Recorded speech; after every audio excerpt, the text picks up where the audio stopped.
Welcome in, fellow Potterheads. Tonight, beneath the starry ceiling of the Great Hall, we will be going over magical tales from the wizarding world to guide you gently into the realm of dreams. Before we disappear behind the veil of dreams, take a moment to cast your support spell, tap the like button, and join our magical community by subscribing. Also, I'm curious what time it is in your corner of the wizarding world. Whether you're watching from California, Hogsmeade, or London, share your location in the comments below.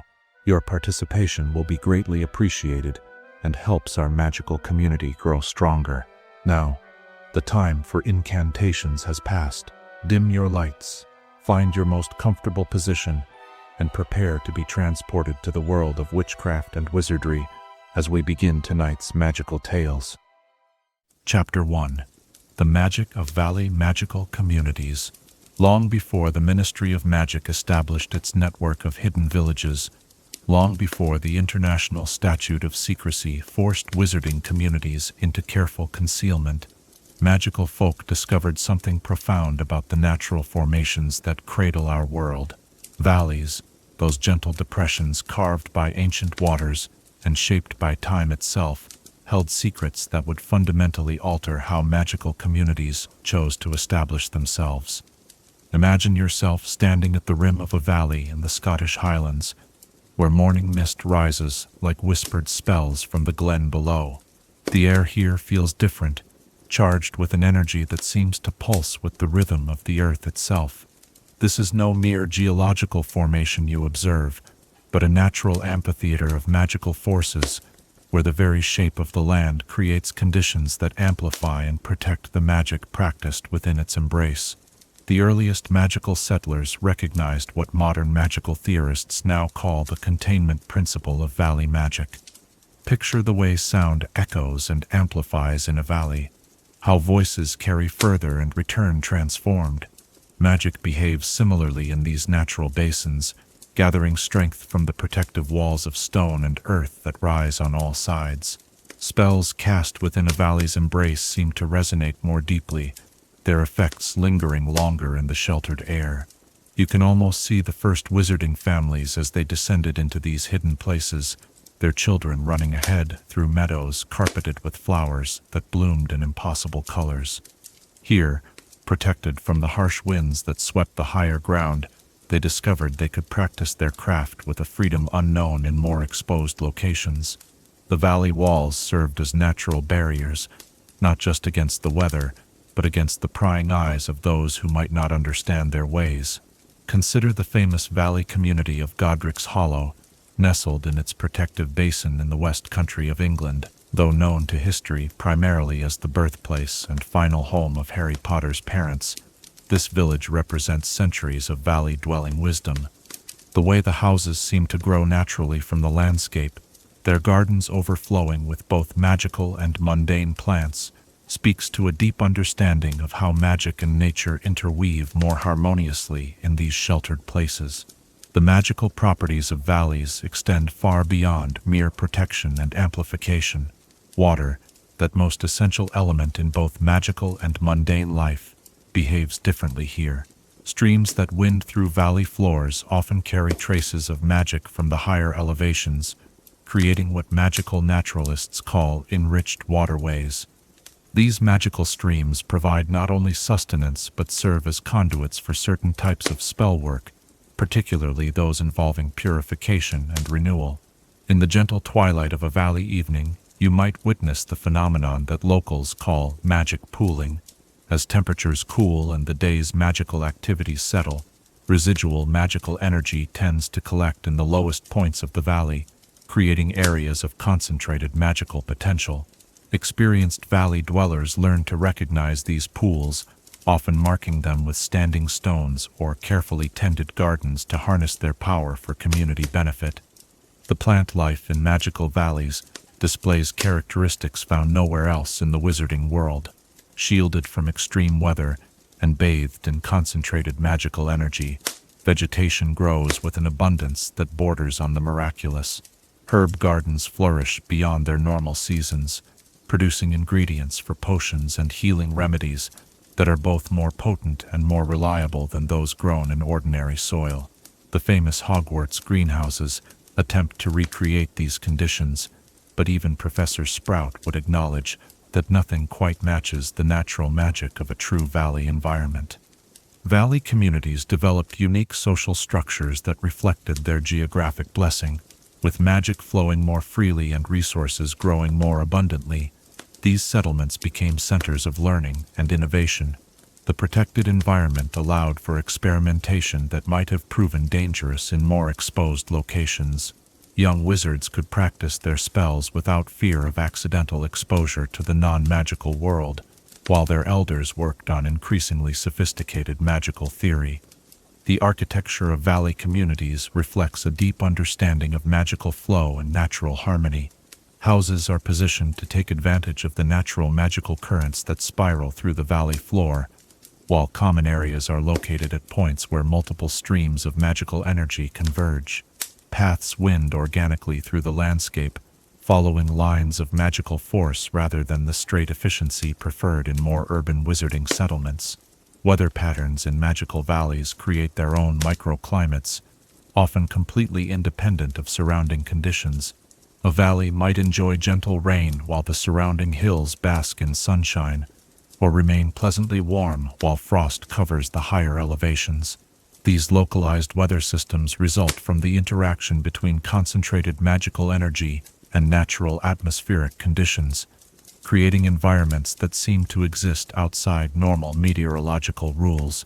The defensive advantages of valley locations proved crucial during the darker periods of wizarding history, when conflicts arose between magical communities, or when persecution by non-magical populations threatened wizarding safety. Valleys provided natural fortresses that could be enhanced with protective enchantments. The narrow passes that typically provide valley access could be easily monitored and defended, while the elevated positions surrounding the settlement offered excellent vantage points for early warning systems. Children raised in valley communities often display magical abilities that develop differently than those of their counterparts in other environments.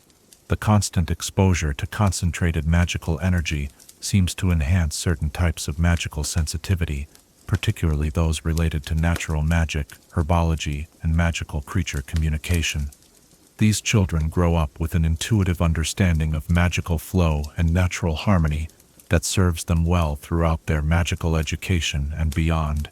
The seasonal celebrations in valley communities carry special significance, as the magical properties of the valley interact with the changing energies of the turning year.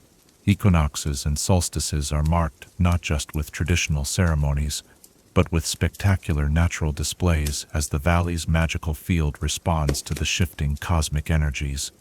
These celebrations often draw visitors from great distances, creating temporary gatherings that strengthen bonds between scattered magical communities. Trade relationships between valley communities and the wider wizarding world developed along unique lines. While valleys could produce certain magical goods in extraordinary abundance, their geographic isolation meant they often lacked easy access to materials available in more connected locations. This led to the development of specialized trading networks, with certain families or groups serving as intermediaries who understood both the products of valley magic and the needs of the broader magical market. The knowledge preserved in valley communities often includes magical practices that have been lost or forgotten elsewhere. The continuity provided by stable, multi-generational communities, combined with the enhanced magical environment, creates ideal conditions for preserving ancient techniques and traditional knowledge. Many of the most respected magical texts and grimoires trace their origins to valley communities, where scholars had both the resources and the uninterrupted time necessary for comprehensive magical research. As you contemplate these hidden sanctuaries, where magic and nature dance together in perfect harmony, where generations of wizarding families have found both safety and prosperity, consider this question that has puzzled magical historians for centuries. What draws the magical soul to seek shelter in these natural cauldrons of power, and how does the landscape itself shape not just magical practice, but the very character of those who choose to call these enchanted valleys home? Chapter 2. The development of self-repairing glasses. In the quiet corners of magical invention, where ingenuity meets necessity, few innovations have touched as many lives as the humble yet extraordinary self-repairing spectacles. Tonight, as gentle shadows dance across our understanding, we explore the remarkable journey of these enchanted eyepieces, whose creation transformed not only how wizards see the world, but how they navigate it with confidence and grace. The story begins in the cramped workshop of Gideon Crumb, a nearsighted wizard whose passion for magical tinkering was matched only by his legendary clumsiness. Picture him in his cluttered laboratory in Diagon Alley, circa 1714, surrounded by broken spectacles of every conceivable design. Crumb's own glasses bore the scars of countless accidents, scratched lenses held together with magical tape, bent frames that never quite sat properly on his nose, and temples that had been mended so many times they resembled a patchwork of metal and hope. The inspiration for self-repairing glasses came not from grand magical theory, but from pure frustration born of daily inconvenience. Crumb had spent the morning brewing a delicate potion, when a particularly vigorous stirring motion sent his spectacles flying into the cauldron. As he fished them out with a pair of silver tongs, watching the acidic brew eat tiny holes through his lenses, he muttered what would become the foundational incantation of his life's work. Reparo perpetuus, let it repair forever. You can imagine the months that followed, filled with experimental failures that would have discouraged a less determined inventor. Early prototypes would repair themselves so enthusiastically that they grew larger with each mending, eventually becoming unwearably massive. Others would repair damage that wasn't there, creating phantom cracks and imaginary scratches that made vision worse rather than better. One particularly memorable failure resulted in glasses that repaired themselves by multiplying, leaving Crumb's workshop filled with hundreds of identical spectacles, all perfectly functional but utterly useless. The breakthrough came when Crumb realized that magical repair needed to be tied not just to physical damage, but to the wearer's visual needs. He began experimenting with what he called sympathetic enchantment, magic that would respond to the relationship between the glasses and their user. This required him to delve deep into the theoretical foundations of magical bonding, studying how magical objects could form lasting connections with their owners. The process of creating truly effective self-repairing glasses proved to be far more complex than simple mending charms.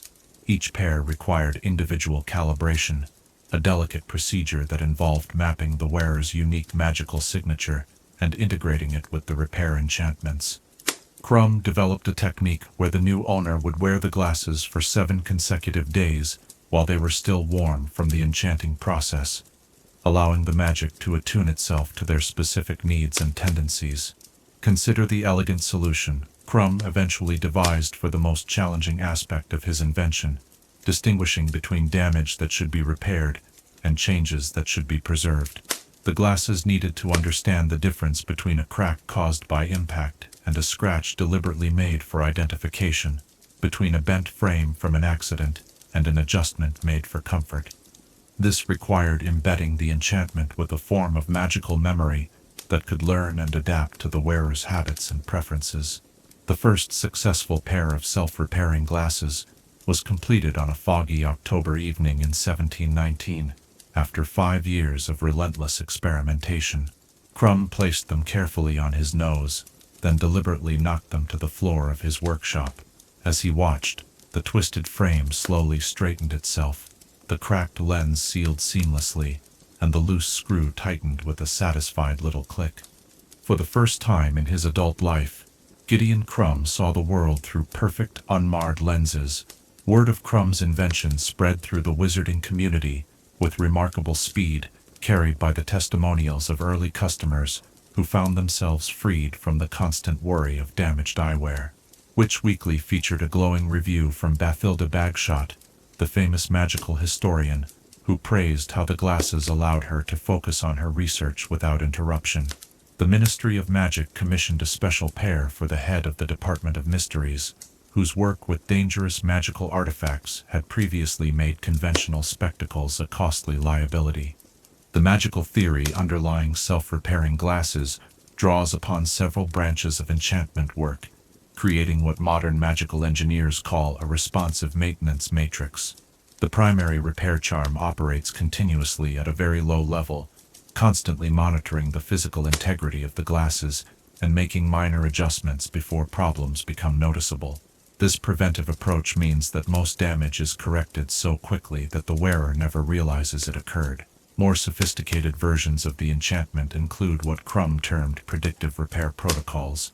These advanced glasses can sense impending damage, detecting the trajectory of a quaffle about to strike the wearer's face, or recognizing the magical signature of a spell that might affect the spectacles and preemptively strengthen themselves, or even temporarily alter their position to minimize impact.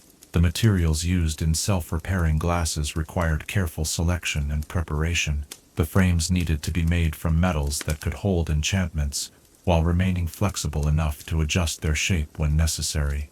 Crumb discovered that a particular alloy of silver and mithril provided the ideal combination of durability and magical conductivity.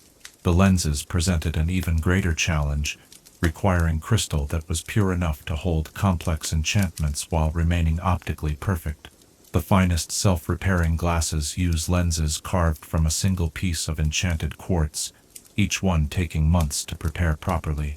As the popularity of self-repairing glasses grew, other inventors began developing variations and improvements on Crumb's original design.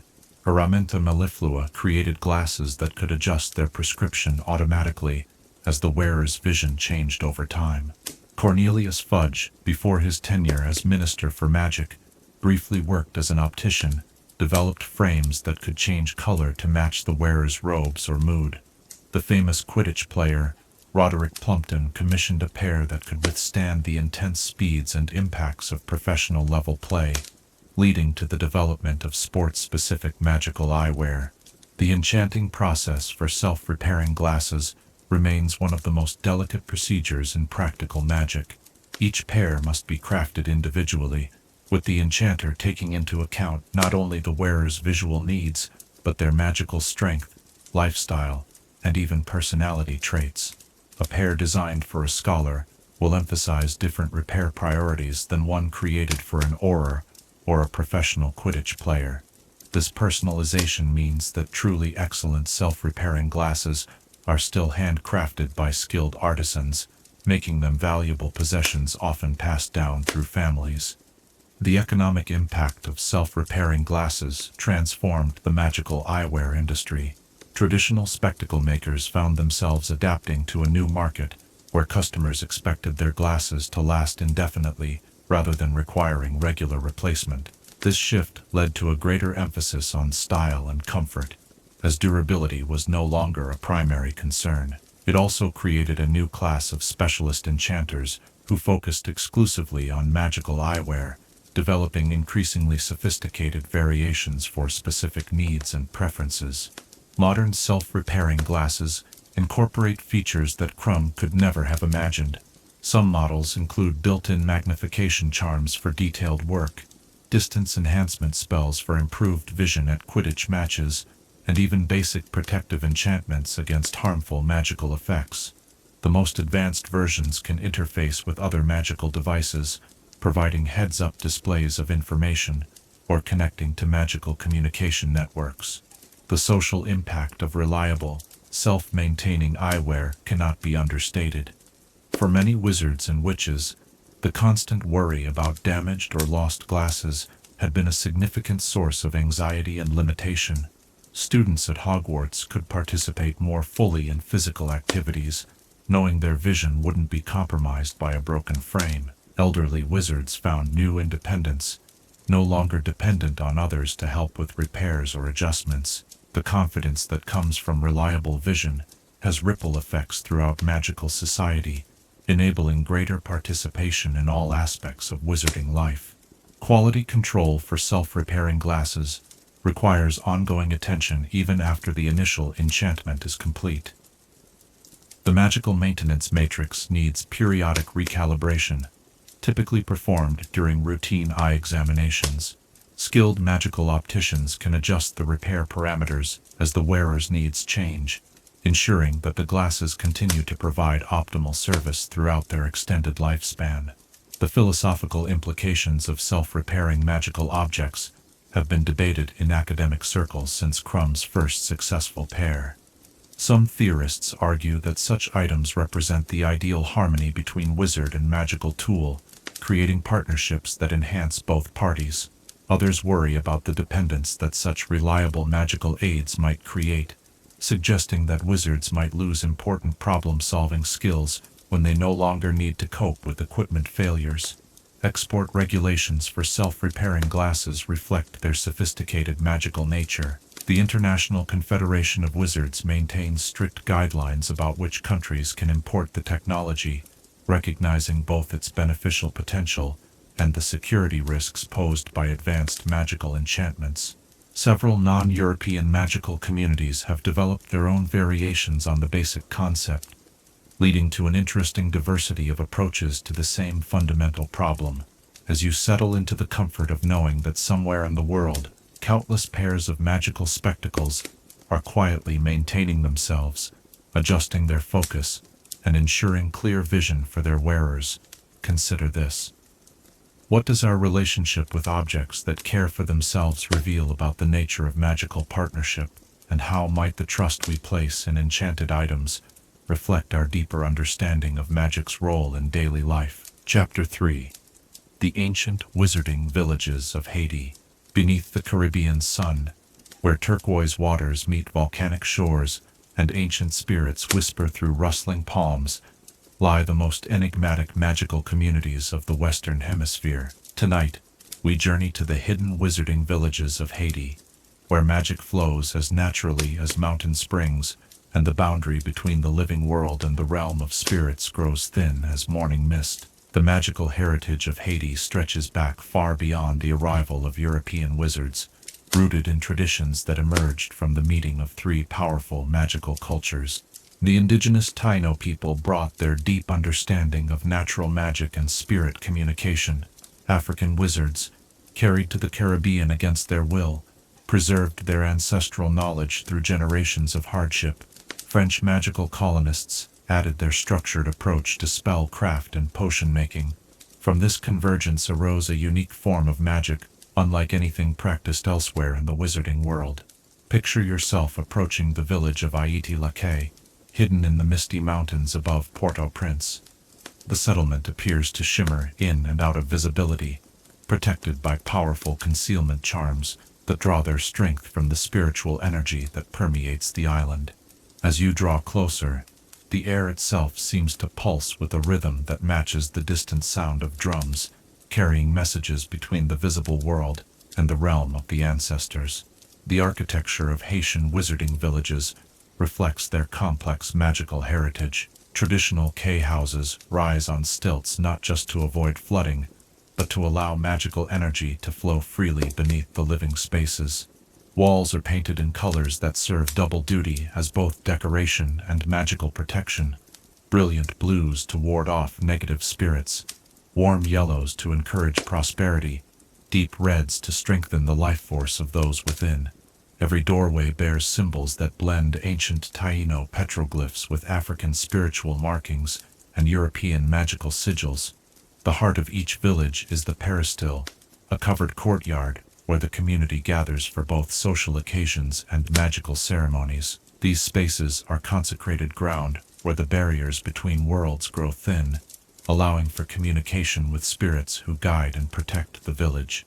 The center post, or poto mitan, serves as a conduit for spiritual energy, carved with intricate designs that tell the history of the community and mark it as a place where ancestors can visit their descendants. Magic in Haitian wizarding villages operates on principles that often puzzle visiting witches and wizards from other traditions. Rather than relying primarily on wands and formal incantations, Haitian magical practitioners work through relationships with spirits known as el-wa, powerful entities who serve as intermediaries between the human and divine realms. Each Loa has specific areas of expertise. Some govern healing and protection, Others influence love and prosperity. Still others command the forces of nature and weather. The process of becoming a magical practitioner in these communities involves years of apprenticeship that goes far beyond learning spells and potions. Young wizards must develop relationships with the Lua through service, ritual, and demonstration of worthy character. They learn to read the subtle signs that indicate spiritual presence, the way candle flames dance without wind, the patterns formed by spilled water, the behavior of animals that serve as messengers between worlds. Healing magic in Haitian villages combines herbal knowledge passed down through generations with spiritual practices that address not just physical ailments, but the spiritual imbalances that cause illness. The village healer, known as a docto fei or leaf doctor, maintains extensive gardens where medicinal plants grow under the influence of both careful cultivation and spiritual blessing. These gardens are living pharmacies where each plant serves multiple purposes: practical, magical, and spiritual. The preparation of magical remedies follows elaborate protocols that honor both the plants being used and the spirits who govern their power. Harvesting must be done at specific times, often in the pre-dawn hours when the veil between worlds is thinnest. Each plant is approached with requests for permission and offerings of gratitude. The resulting medicines are not just collections of active compounds, but spiritually charged substances that work on multiple levels of being. Community decision-making in Haitian wizarding villages often involves consulting the spirits through various forms of divination. The village council may cast bones carved with sacred symbols, interpret the patterns formed by rum poured onto the ground, or enter trance states that allow direct communication with ancestral wisdom. These practices ensure that important choices are made, not just based on immediate practical concerns, but with awareness of their spiritual implications for the community. The celebration of festivals in these villages creates spectacular displays of magical artistry that draw upon all the sensory elements of Haitian magical tradition. During the annual Fête Ged, honoring the spirits of the ancestors, the entire village transforms into a space where the living and the dead can interact freely. Magical lights dance through the air without visible source, drums seem to play themselves, and the very ground pulses with rhythmic energy that connects participants to generations of their forebears. Food preparation in Haitian magical communities is itself a form of spell work, where ingredients are combined, not just for flavor and nutrition, but for their magical properties and spiritual significance. Community feasts feature dishes that have been blessed to promote harmony, strengthen family bonds, and ensure prosperity for the coming season.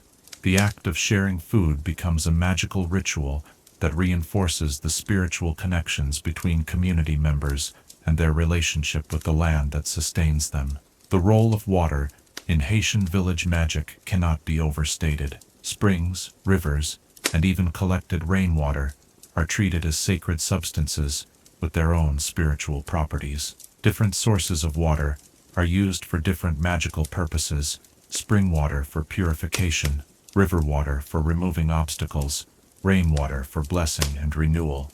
Villages are often located near sources of especially potent water, and the community takes responsibility for maintaining the spiritual purity of these vital resources.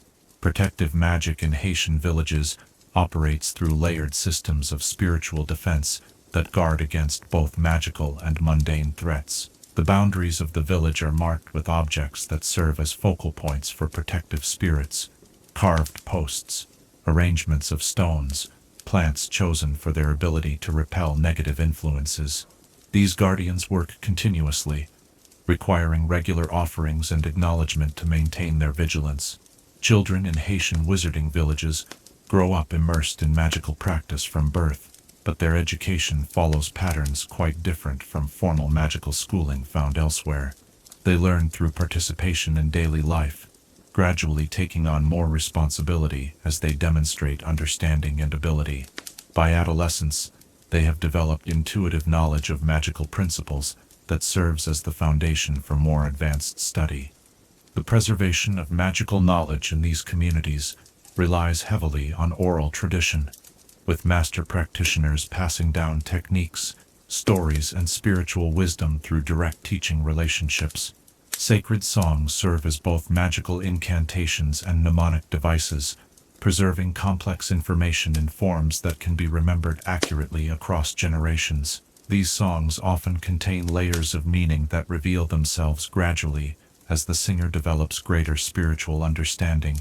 Trade relationships between Haitian wizarding villages and the broader magical world have always been complex, shaped by the unique nature of their magical products and services. Haitian practitioners are renowned throughout the Caribbean for their healing abilities, their skill at removing curses, and their expertise in protective magic.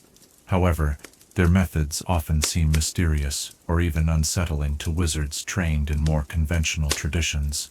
The village of Nan Palmas, hidden in the mountains near Jacmel, specializes in the creation of magical objects that serve as homes for beneficial spirits. These items, mirrors, bottles, carved figures, are crafted not just as containers, but as welcoming spaces where spirits choose to dwell in order to help their human partners. The creation of such objects requires not only technical skill, but the ability to negotiate with spiritual entities and convince them to accept the offered dwelling. Weather magic in Haitian villages draws upon the community's deep connection to the natural cycles of the Caribbean climate. Practitioners work with the spirits who govern wind and rain, not to control weather, but to maintain harmony between human needs and natural patterns. During hurricane season, the entire village may participate in ceremonies designed to strengthen their spiritual protections and ensure that storms pass without causing catastrophic damage. The concept of magical inheritance in these communities extends beyond the passing down of objects or knowledge to include spiritual relationships and responsibilities.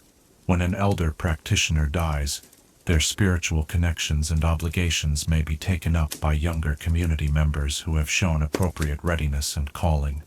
This process ensures continuity, not just of magical practice, but of the relationships with spirits that make the magic possible.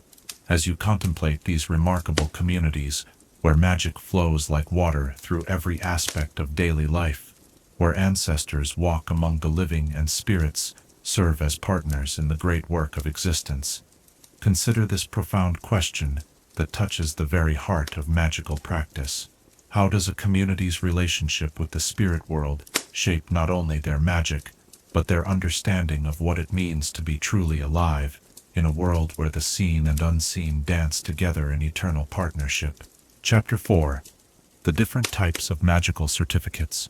In the hushed halls of wizarding bureaucracy, where quills scratch across parchment and official seals gleam with enchanted authority, lies a complex world of documentation that governs nearly every aspect of magical life. Tonight, we delve into the fascinating realm of magical certificates, those essential documents that serve as both proof of achievement and guardians of wizarding society's most cherished standards. The history of magical certification begins in the 13th century, when the growing complexity of wizarding society demanded more sophisticated methods of verifying magical abilities and credentials. Before this time, a wizard's reputation rested entirely on word of mouth and demonstrated skill. However, as magical communities expanded and interactions between distant practitioners became more common, the need for standardized, verifiable credentials became increasingly apparent. Picture the earliest magical certificates, crafted by the Guild of Scribes in medieval Diagon Alley. These documents were works of art in themselves, inscribed on parchment made from specially treated dragon hide and illuminated with inks that shifted color based on the viewer's magical ability. Each certificate contained not just written information but embedded magical signatures that made forgery nearly impossible. The Guild's master scribes developed techniques for weaving protective enchantments directly into the parchment fibers, ensuring that authentic certificates would remain intact, while fraudulent copies would crumble to dust. The most familiar type of magical certificate to most wizards is the ordinary wizarding level certification, earned during the 5th year at Hogwarts and other magical schools. These OWL certificates represent far more than simple academic achievement. Each one contains a magical imprint of the examination process itself. recording not just the final grade but the specific magical techniques demonstrated during testing. This allows future employers or educational institutions to verify not only that a wizard passed a particular subject, but exactly what level of practical skill they displayed. Consider the intricate process by which OL certificates are created. The Wizarding Examinations Authority maintains a secure facility beneath the Ministry of Magic, where specialized enchantment experts work year-round to prepare the blank certificates. Each document begins as a sheet of parchment crafted from materials sourced from the most magically stable regions of the wizarding world. The base parchment is then treated with a series of strengthening charms, authenticity enchantments, and protective spells that will activate if anyone attempts to alter the document. The magical seal that validates each certificate is perhaps the most sophisticated aspect of the entire system, created through a process known as consensus enchantment. These seals require the simultaneous magical input of at least 3 certified examiners. The resulting magical signature is unique to each individual certificate and cannot be duplicated or transferred. When activated by the proper magical phrase, the seal glows with a distinctive light that confirms the document's authenticity, while displaying a miniature recreation of the examination that earned the certification. Professional certification in the wizarding world requires documents that go far beyond basic educational credentials. The Certificate of Magical Mastery, awarded to wizards who demonstrate exceptional skill in specific magical disciplines, incorporates enchantments that actually test the bearer's continued competence. A Certified Potioneer's Certificate will periodically emit subtle magical indicators that confirm the holder's ongoing ability to brew complex potions safely. Should their skills deteriorate significantly, the certificate will fade and eventually become blank, requiring recertification. The Auror Certificate of Service represents one of the most complex and secure forms of magical documentation. These certificates not only verify the holder's completion of Auror training, but contain protective enchantments that activate in dangerous situations. An authentic Auror certificate can provide limited magical shielding, send emergency signals to the ministry, and even store small amounts of magical energy that can be accessed in crisis situations. The creation of these certificates requires the cooperation of multiple ministry departments and takes several months to complete. Healing certificates present unique challenges in magical documentation. Mungo's Hospital for Magical Maladies and Injuries issues certificates that must verify not only medical knowledge, but the practitioner's ability to channel healing magic effectively. These documents contain what medical authorities call empathic resonance enchantments, magical signatures that confirm the healer's capacity for the emotional balance and spiritual clarity necessary for effective magical healing. The certificates actually change color when held by someone experiencing strong negative emotions, serving as a safeguard against healers who might be temporarily unfit to practice. The creation of magical certificates for dangerous or restricted activities requires extraordinary security measures. Certificates authorizing the handling of dangerous magical creatures, the brewing of restricted potions, or the practice of certain forms of combat magic contain multiple layers of protective enchantment. These documents not only verify the holder's qualifications, but actively monitor their behavior, alerting ministry authorities if the certificate is used in ways that violate its intended purpose. International magical certificates present complex challenges in a world where different magical communities have developed their own standards and practices. The International Confederation of Wizards maintains a system of reciprocal recognition that allows certificates from one magical community to be validated in another, but this process requires sophisticated translation enchantments that can convert not just language, but magical concepts that may not exist in the receiving culture.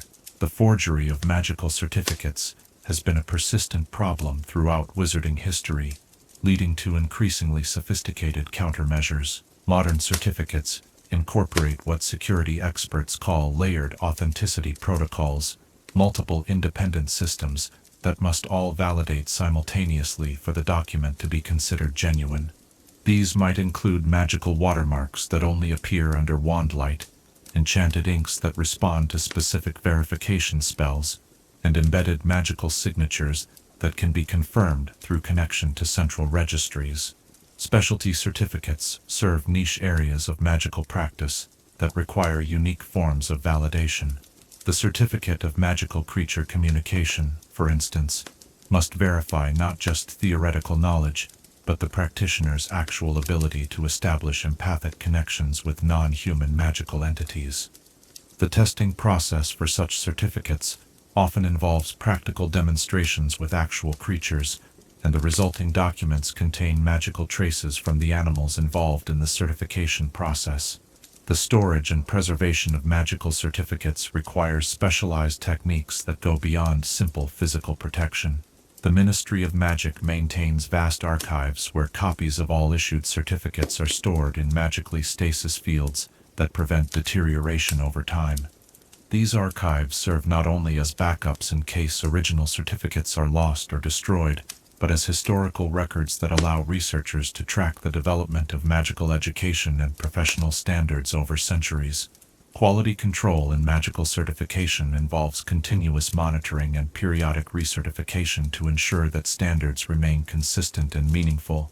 The Wizarding Standards Board conducts regular reviews of certification processes, interviewing recent certificate holders and examining their actual performance in their chosen fields. This feedback loop allows the system to evolve and improve while maintaining the high standards that make magical certificates meaningful. The economic value of magical certificates extends far beyond their role as proof of qualification. Rare or prestigious certificates often appreciate in value over time, particularly those earned by wizards who go on to achieve historical significance. The certificate market includes specialized dealers who buy and sell vintage educational documents, professional certifications from defunct organizations, and certificates with unusual magical properties. Magical certificates for teaching positions incorporate unique enchantments designed to evaluate not just subject knowledge, but the ability to inspire and educate young wizards. These documents contain what educators call pedagogical resonance indicators, magical measurements of the holder's capacity to connect with students and facilitate learning. The most advanced teaching certificates can actually provide feedback to their holders, indicating areas where their teaching methods might be improved. Emergency certification procedures exist for situations where normal processes cannot be followed due to crisis conditions. During times of war or natural disaster, the ministry can issue temporary certificates that provide limited authorization while maintaining essential safety standards. These emergency documents contain time-limited enchantments that automatically expire after a set period, ensuring that temporary measures do not become permanent compromises to professional standards. The personal significance of magical certificates goes far beyond their practical utility. For many wizards, these documents represent not just achievement but identity, marking important transitions in their magical development. The moment when a young wizard receives their first certificate is often remembered as vividly as any other milestone in their magical education, symbolizing their growing mastery of the magical arts and their acceptance into the broader wizarding community. As you reflect on this intricate world of magical documentation, where parchment and ink become guard, eons of knowledge and gatekeepers of opportunity, where the difference between authentic and fraudulent can mean the difference between trust and betrayal, consider this. What does our need to certify and document magical ability reveal about the nature of trust in a world where power itself can be as invisible as the wind? And how do these formal recognitions of skill shape the relationships between wizards who must work together to maintain the delicate balance of magical society? Chapter 5. The Wizarding Perspective on Magic and Patience. In the gentle rhythm of magical learning, where wisdom unfolds like a flower opening to morning light, there exists a virtue so fundamental to magical practice that it shapes every spell, every potion, and every moment of wonder. Tonight, we explore the profound relationship between magic and patience, that quiet strength that transforms eager novices into true masters of the magical arts. The understanding of patience in magical education traces its roots to the very founding of Hogwarts, where the four founders recognized that magical ability without patience was not merely ineffective but potentially dangerous. Godric Gryffindor, despite his reputation for boldness, spent years perfecting the enchantments on his sword, understanding that true courage included the willingness to wait for the right moment. Rowena Ravenclaw's pursuit of knowledge required decades of careful study, each discovery building slowly upon the last. Helga Hufflepuff's loyalty was expressed through patient dedication to her students' gradual development. Even Salazar Slytherin's ambitions required the long view, his plans unfolding across generations. Picture yourself in the potions classroom, where Professor Snape's insistence on precise timing and methodical preparation reflects centuries of accumulated wisdom about the relationship between patience and magical success. Each potion represents a lesson in delayed gratification, where hurried stirring or premature heating leads to failure, while careful attention to timing and process yields magical transformation. The student who learns to wait for the exact moment when the potion turns the perfect shade of blue has learned something far more valuable than a single recipe. They have begun to understand the fundamental rhythm of magical work. The magical theory behind patience reveals itself in the nature of magical energy itself. Magic, unlike mundane forces, responds to intention and emotion in ways that require careful cultivation. A spell cast in haste often reflects the caster's impatience, resulting in effects that are erratic, incomplete, or even contrary to the intended purpose. The wizard, who takes time to center themselves, to clearly visualize their desired outcome, and to channel their magical energy with deliberate care, creates spells that are not only more effective, but more elegant and enduring. Consider the ancient practice of wand bonding, where a young wizard must often try dozens of wands before finding their perfect match. This process cannot be rushed, despite the eager anticipation of the new wizard. Each wand must be held, its magic sampled, its resonance with the wizard's own magical core carefully evaluated. The patience required for this process teaches the young wizard their first important lesson about magical partnership, that the most powerful magical relationships develop slowly, through mutual understanding and gradual attunement. The great magical innovations throughout history have invariably required extraordinary patience from their creators. Nicholas Flamel spent decades perfecting the Philosopher's Stone, not because the process was simply lengthy, but because each stage required careful observation, reflection, and gradual refinement. The magic involved could not be forced or accelerated beyond its natural rhythm. Similarly, the development of complex spells like the Patronus charm required generations of magical theorists, each building upon previous work with the understanding that true magical breakthroughs emerge from persistent, patient effort rather than sudden inspiration. In the study of magical creatures, patience reveals itself as perhaps the most essential quality for meaningful interaction. A wizard who approaches a hippogriff with impatience will likely find themselves on the receiving end of sharp talons and a dangerous beak. However, the wizard who takes time to understand the creature's nature, who offers proper respect and waits for acknowledgement, may discover a partnership that lasts a lifetime. This principle extends throughout the magical world, from the delicate negotiation required to harvest ingredients from sentient magical plants to the careful cultivation of trust necessary for communicating with house elves. The relationship between patience and magical power becomes most evident in the advanced magical arts. Transfiguration, often considered the most complex branch of magic, requires not just knowledge and skill, but the patience to hold the desired transformation clearly in mind, while gradually convincing reality to reshape itself. The wizard, attempting to transfigure a desk into a pig, must maintain perfect concentration through each stage of the change, patiently guiding the magic as wood becomes flesh, as inanimate matter develops consciousness, as one form of existence gives way to another. Healing magic particularly exemplifies the virtue of patience in magical practice. St. Mungo's healers learn early in their training that magical healing is not simply a matter of applying the correct spell, but of working in harmony with the patient's own natural healing processes. A broken bone knit too quickly may be weak and prone to re-break. A cursed wound forced to heal without addressing the underlying magical damage will likely worsen over time. The skilled magical healer learns to work gradually, allowing their magic to support and guide natural healing rather than overwhelming it. The cultivation of patience in young wizards requires careful attention from their educators. Hogwarts professors understand that students arrive with widely varying levels of natural patience, often influenced by their upbringing and temperament. The curriculum is structured to gradually build this essential quality, starting with simple spells that require basic concentration and progressing to more complex magic that demands sustained attention over longer periods. The student who masters the patience required for a successful cheering charm is preparing themselves for the far greater patience needed for advanced charms work. Divination presents a unique perspective on magical patience, as it involves waiting not just for spell completion but for the universe itself to reveal its secrets. True sight cannot be forced or hurried.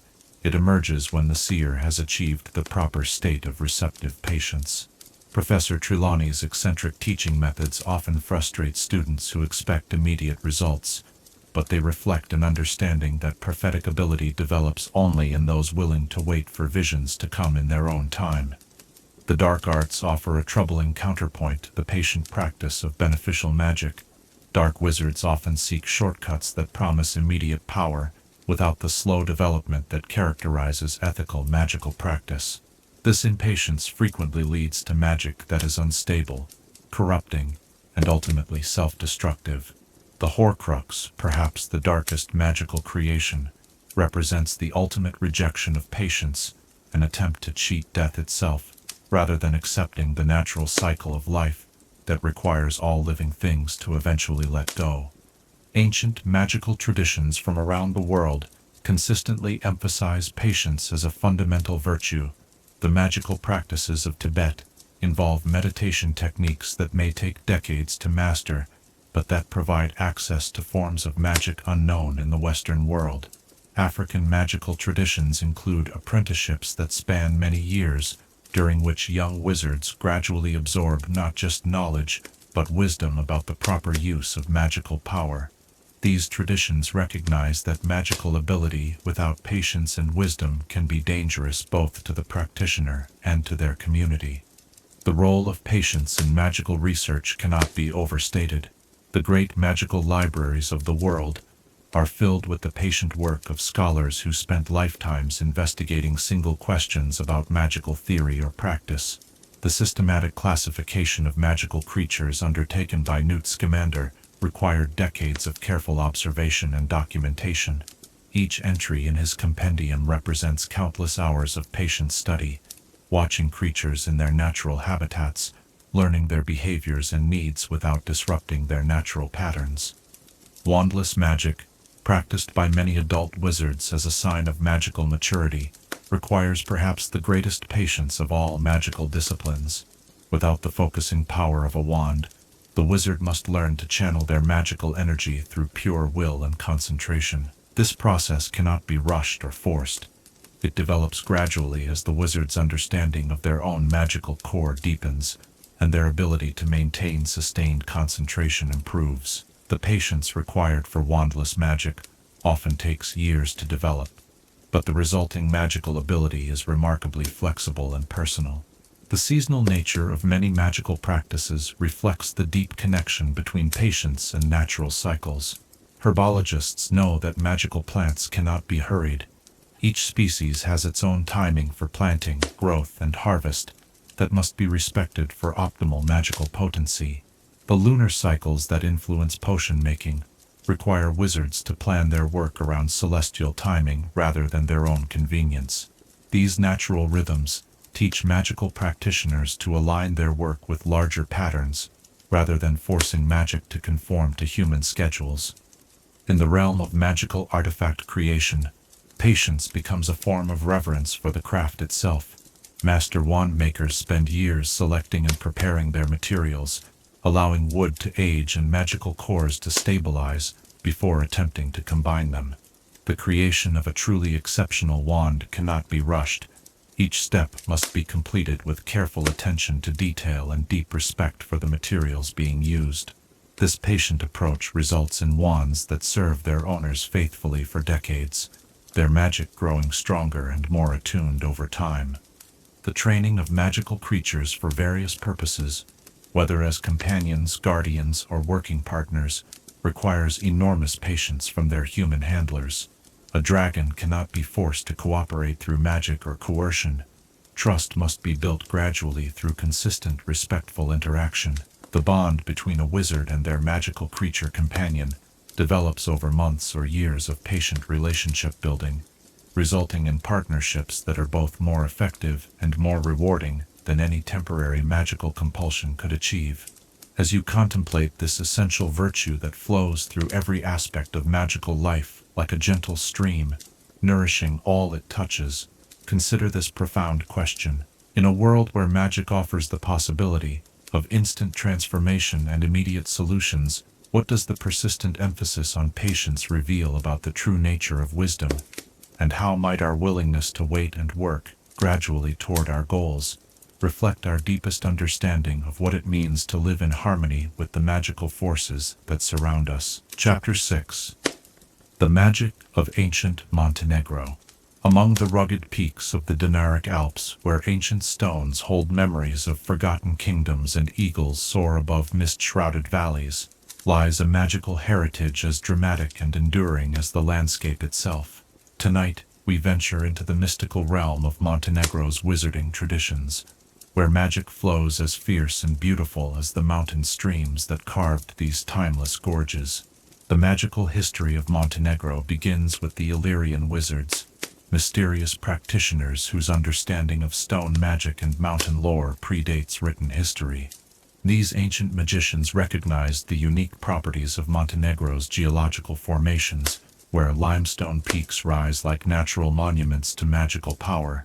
They discovered that the mountains themselves served as vast reservoirs of magical energy, accumulating power over millennia and releasing it through underground springs, wind patterns, and the very stones beneath their feet. Picture yourself standing in the shadow of Mount Dermator, where the morning light catches the crystalline formations that stud the mountainside like captured stars. These are not ordinary crystals, but what Montenegrin wizards call kamenge života, stones of life, that form only in places where magical energy has concentrated for centuries. The ancient Illyrian wizards learned to read these formations like books, understanding how magical currents flowed through the mountains and where power could be safely harvested for their own purposes. The village of Stara Gora, hidden high in the Lovgen Mountains, preserves magical traditions that stretch back to the medieval period when Montenegro's isolation protected its wizarding communities from the magical persecutions that swept across Europe. Here, families whose bloodlines trace to the original mountain settlers continue to practice forms of magic that exist nowhere else in the wizarding world. Their spells draw directly from the living rock, channeling the slow, steady power of geological time into effects that are both subtle and extraordinarily enduring. Montenegrin stone magic operates on principles that initially puzzle wizards trained in more conventional magical traditions. Rather than imposing their will upon inert materials, Montenegrin practitioners form partnerships with the consciousness that dwells within ancient rock formations. They believe that stones that have witnessed centuries of sunrise and storm, earthquake and calm, develop their own form of awareness, slow and patient, but possessed of wisdom that spans geological ages. Working with stone spirits requires a fundamentally different approach to magic, one based on respect, negotiation, and gradual relationship building. The creation of magical objects in Montenegro follows processes that can take decades to complete. A master stoneworker begins by selecting appropriate raw materials, not through casual inspection, but through careful communion with potential stones over many seasons. They must understand each stone's history, what forces shaped it, what energies it has absorbed, what natural partnerships it has formed with the elements around it.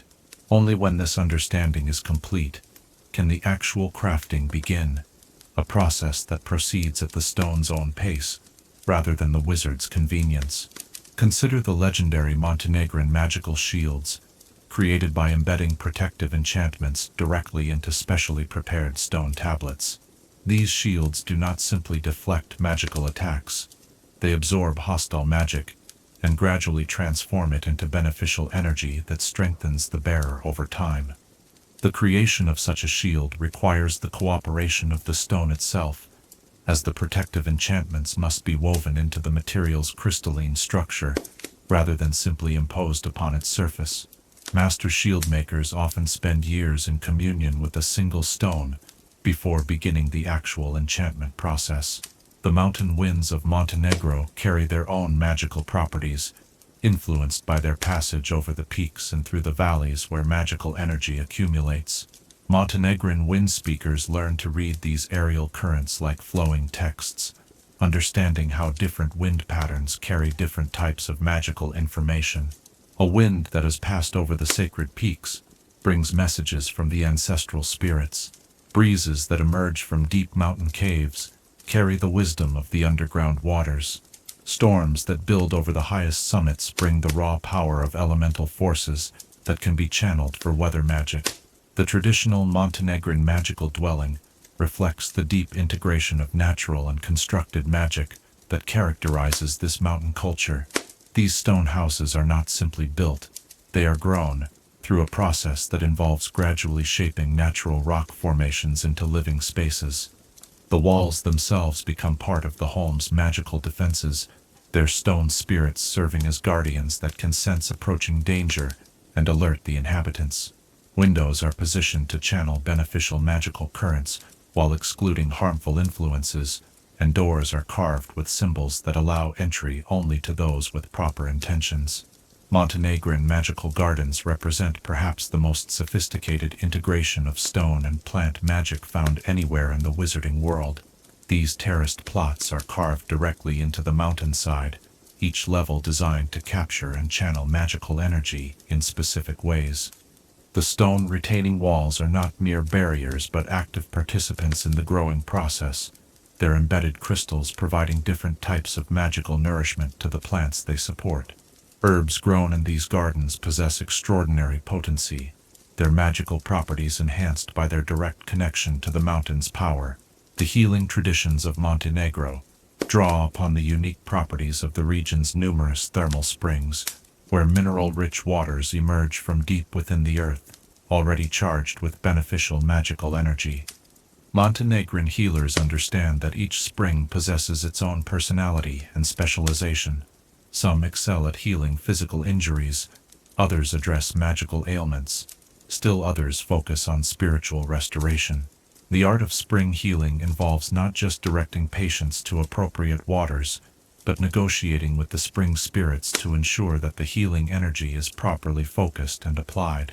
Music holds a special place in Montenegrin magical practice, with traditional songs serving as vehicles for channeling and directing magical energy.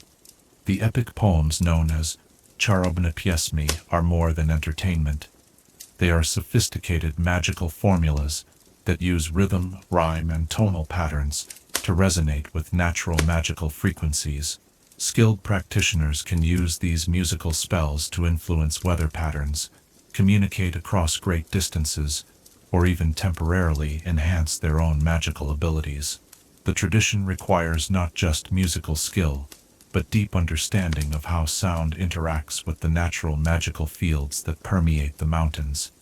The defensive magic of Montenegro reflects the region's turbulent political history, where small communities needed to protect themselves against much larger forces.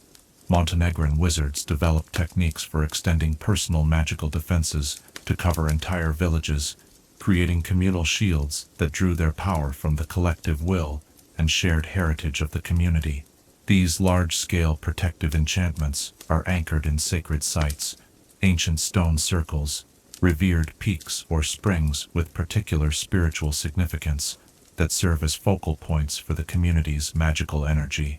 The magical creatures of Montenegro have adapted to the unique magical environment in fascinating ways. The mountain eagles that soar above the peaks have developed the ability to see magical auras and energy patterns, making them valuable partners for wizards who need to survey large areas or locate hidden magical sites. The cave-dwelling creatures that inhabit Montenegro's extensive underground systems have evolved unique relationships with the stone spirits, serving as intermediaries between the surface world and the deep earth powers. Some of these creatures have never been catalogued by mainstream magical naturalists, as they appear only to those who have formed proper relationships with the mountain spirits. The seasonal celebrations in Montenegro mark not just the turning of the calendar, but the shifting patterns of magical energy that flow through the mountains. The winter solstice ceremony involves lighting fires on the highest peaks, creating a network of beacons that helps channel magical energy through the mountain system during the darkest months. The spring equinox celebrations focus on awakening the stone spirits after their winter dormancy, using traditional dances and songs to encourage the flow of magical energy that will support the year's growing season. Montenegrin divination practices utilize the unique properties of the region's landscape to gain insights into future events. Practitioners read patterns in the way morning mist moves through mountain valleys, interpreting the messages carried by winds that have passed over sacred sites, or studying the behavior of mountain springs during different phases of the moon. These techniques require intimate knowledge of local conditions and deep sensitivity to subtle changes in natural patterns, making them difficult for outsiders to master, but remarkably accurate for experienced practitioners. The magical metalworking traditions of Montenegro take advantage of the region's rich mineral deposits, which have been influenced by centuries of magical energy flow through the mountains. Montenegrin smiths work with ores that have naturally absorbed magical properties during their formation, creating tools and weapons that possess inherent enchantments rather than spells that have been applied to ordinary materials. The forging process itself becomes a form of magical ritual, with the smith serving as a mediator between the fire, the metal, and the mountain spirits that govern the transformation. The preservation of Montenegrin magical knowledge faces unique challenges in the modern wizarding world. The intimate connection between these magical practices and their specific geographical location makes it difficult to teach or practice Montenegrin magic outside its native environment. Young wizards from Montenegrin magical families often struggle with whether to remain in their ancestral mountains to preserve traditional knowledge or venture into the broader wizarding world to gain modern magical education.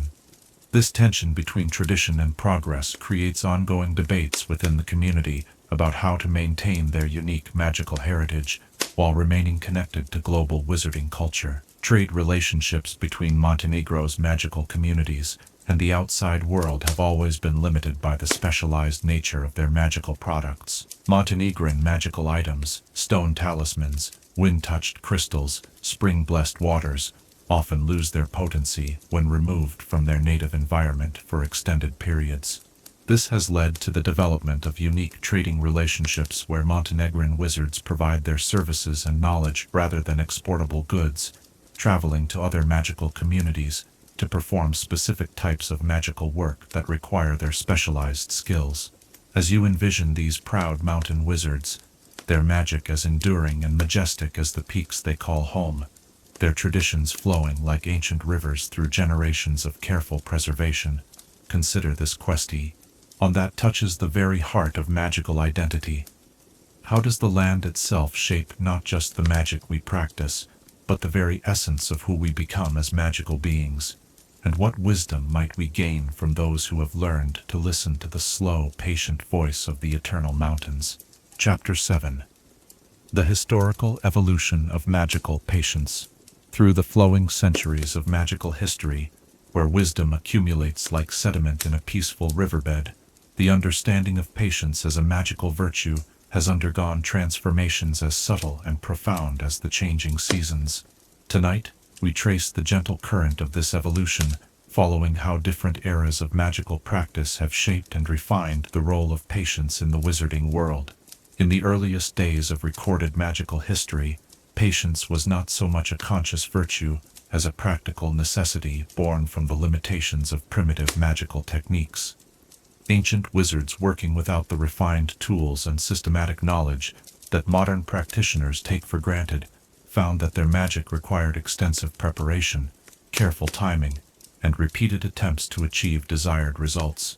A Celtic druid seeking to commune with forest spirits might spend days in purification rituals before attempting contact. An Egyptian wizard crafting protective amulets would wait for specific astronomical alignments that occurred only at particular times of year. Picture those early magical practitioners working by moonlight in stone circles or beside sacred groves, their understanding of magical principles gained through direct experience rather than formal education. They learned patience not through philosophical instruction, but through the harsh teacher of failed spells and dangerous magical accidents. The wizard who rushed through a summoning ritual might find themselves facing an angry spirit instead of a helpful one. The healer who hurried through the preparation of medicinal potions might create remedies that were ineffective or even harmful. The establishment of formal magical education during the medieval period marked a crucial turning point in how patience was understood and taught. The founders of great magical institutions like Hogwarts, Beauxbatons, and Durmstrang recognized that patience needed to be cultivated systematically, rather than learned through trial and error. They developed curricula that gradually built students' capacity for sustained concentration and delayed gratification, understanding that magical power without patience was like a sharp blade in unsteady hands. During this transformative period, magical theorists began to articulate the philosophical foundations of patience in magical practice. The great wizard Adalbert Waffling wrote extensively about what he termed temporal harmony, the idea that magic works best when it flows in rhythm with natural cycles and processes, rather than being forced to conform to human urgency. His treatise, The Virtue of Waiting, became required reading at magical schools throughout Europe, and established patience as one of the fundamental ethical principles of responsible magic use. The Renaissance period brought new challenges to traditional understanding of magical patience. As magical knowledge expanded rapidly and new techniques were developed at an unprecedented pace, some wizards began to question whether the old emphasis on patience might be holding back magical progress. A movement arose among younger magical scholars who argued for what they called accelerated magic, techniques designed to achieve maximum results in minimum time. This philosophical divide created heated debates in magical academic circles and led to some spectacular magical disasters as impatient practitioners attempted to rush processes that required careful, gradual development. Consider the infamous case of Cornelius Agrippa the Younger, whose attempts to create an instant method of achieving animagus transformation led to the magical accident that left him permanently stuck in a partially transformed state. His experience became a cautionary tale that reinforced traditional teaching about the dangers of trying to circumvent the patient processes that safeguard magical practitioners from their own ambitious impulses. The magical community's reaction to such incidents helped establish more rigorous standards for magical experimentation and reinforced the importance of patience in advancing magical knowledge safely.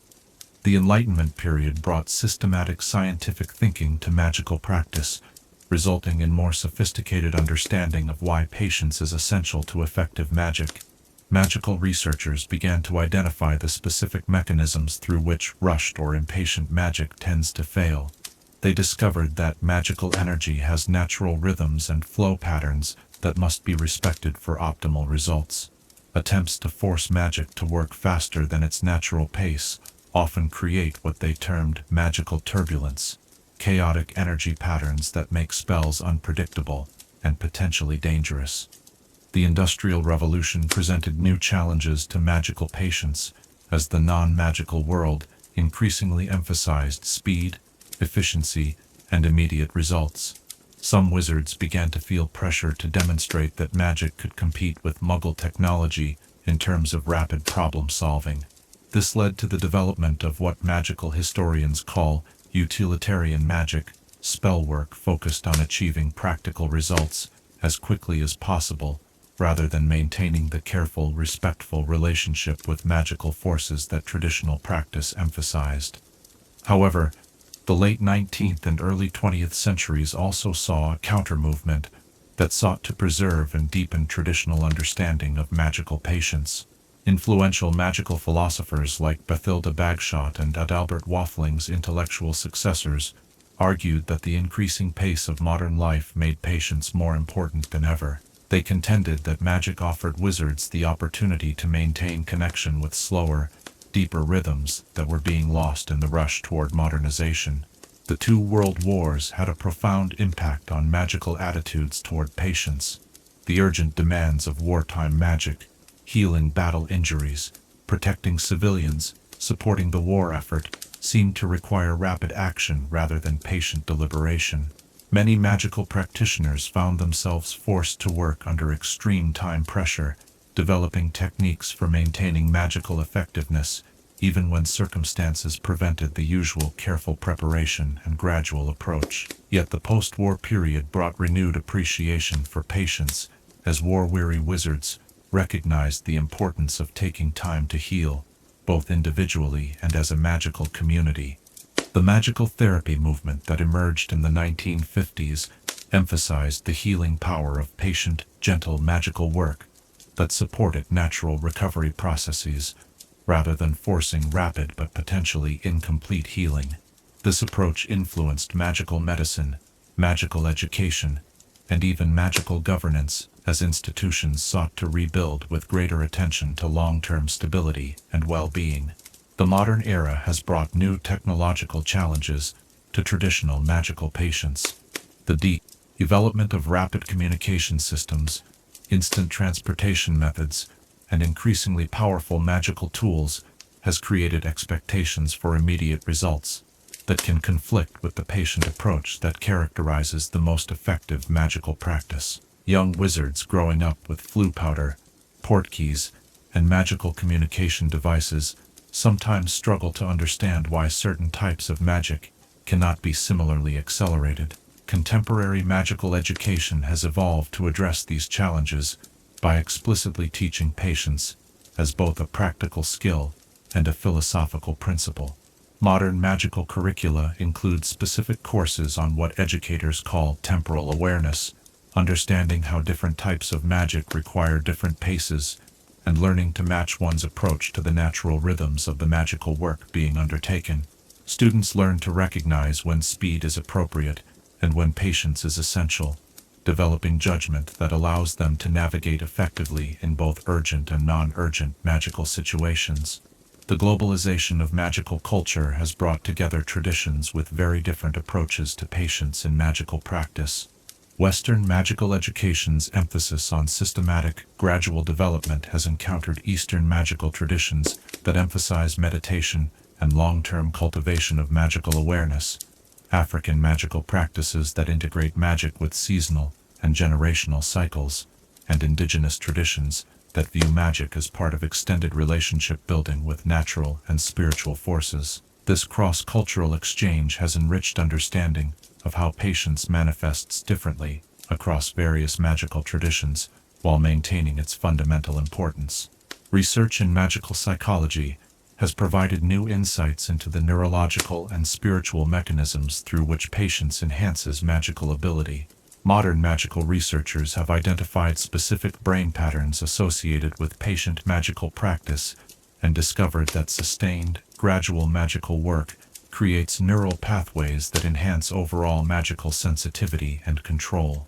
This scientific validation of traditional teachings has helped convince skeptical practitioners of the practical benefits of patient magical practice. The environmental challenges facing the modern magical world have also reinforced the importance of patience in magical problem-solving. Issues like the declining populations of magical creatures, the degradation of magical habitats, and the disruption of natural magical cycles require long-term, patient approaches rather than quick fixes. The magical conservation movement has embraced patience as an essential virtue, recognizing that healing damaged magical ecosystems requires working with natural healing processes over extended periods. Contemporary magical therapy has developed sophisticated understanding of how patience functions in magical healing work. Modern magical healers understand that different types of magical ailments require different approaches to patient treatment. Some conditions respond well to immediate magical intervention, while others require gradual, gentle healing that supports the patient's own recovery processes. The most skilled healers have learned to assess not just what magical treatment is needed, but what pace of treatment will be most effective for each individual patient. The digital age has brought new challenges to magical patients as younger wizards become accustomed to the instant gratification provided by magical and non-magical technology. Magical educators report that students increasingly struggle with assignments that require sustained attention over extended periods. This has led to the development of new teaching methods that help students gradually build their capacity for patient work, while still engaging with the faster-paced world they inhabit outside magical education. The future of magical patients appears to lie in finding balance between honoring traditional wisdom about the importance of patient magical practice, while adapting to the legitimate demands of an increasingly connected and fast-paced world. Leading magical theorists suggest that the next evolution in understanding magical patients will involve developing more sophisticated appreciation for when different approaches are appropriate, recognizing that effective magical practice requires both the ability to work with patient deliberation when circumstances permit, and the skill to work effectively under pressure when circumstances demand rapid action. As you contemplate this long river of magical wisdom flowing through the centuries, carrying forward the accumulated understanding of generations of magical practitioners who have grappled with the eternal tension between human urgency and magical rhythm, consider this profound question. How might our modern understanding of patience in magical practice continue to evolve as we face challenges that our magical ancestors could never have imagined? And what timeless wisdom about the relationship between patience and power will guide us as we write the next chapters in the continuing story of magical development? Chapter 8. The Properties of Magical Valley Mist. In the hushed hours before dawn, when the world holds its breath between night and morning, a phenomenon of extraordinary beauty and magical significance unfolds in the protected valleys where wizarding communities have flourished for centuries. Tonight, we explore the mysterious properties of Magical Valley Mist, that ethereal veil which rises from enchanted lowlands like the whispered secrets of the earth itself. The formation of Magical Valley Mist begins with conditions that exist nowhere else in the natural world: the unique convergence of temperature, humidity, and concentrated magical energy that creates atmospheric conditions unlike anything found in ordinary geographic formations. As the sun sets and magical activities in the valley settle into evening rhythms, the accumulated magical energy of the day begins to interact with cooling air and rising moisture from streams, springs, and the breath of sleeping magical creatures. Picture yourself standing at the rim of a magical valley in the pre-dawn darkness, watching as tendrils of luminescent mist begin to rise from the valley floor like ghostly fingers reaching toward the stars. This is not ordinary water vapor, but a complex mixture of atmospheric moisture and magical essence that has been gathering potency throughout the night. The mist seems to move with purpose, flowing along invisible currents of magical energy that crisscross the valley in patterns that change with the seasons and the phases of the moon. The magical properties of valley mist vary significantly depending on the specific magical activities and natural features of each valley. Mist that rises from valleys where healing magic is regularly practiced takes on therapeutic qualities, its touch bringing comfort to those suffering from magical ailments or emotional distress. In valleys where divination is commonly performed, the mist often carries prophetic qualities, with sensitive individuals sometimes experiencing brief visions or intuitive insights when they breathe the mist-laden air. The collection and preservation of Magical Valley Mist requires techniques that have been refined over centuries by practitioners who understand its delicate and ephemeral nature. The mist cannot simply be captured in ordinary containers. It must be gathered using specially prepared vessels that have been enchanted to maintain the magical properties of the vapor, while preventing it from dissipating. Master mist gatherers work in the brief window between the mist's formation and sunrise, when its magical potency is at its peak, but before the warming air causes it to lose its unique properties.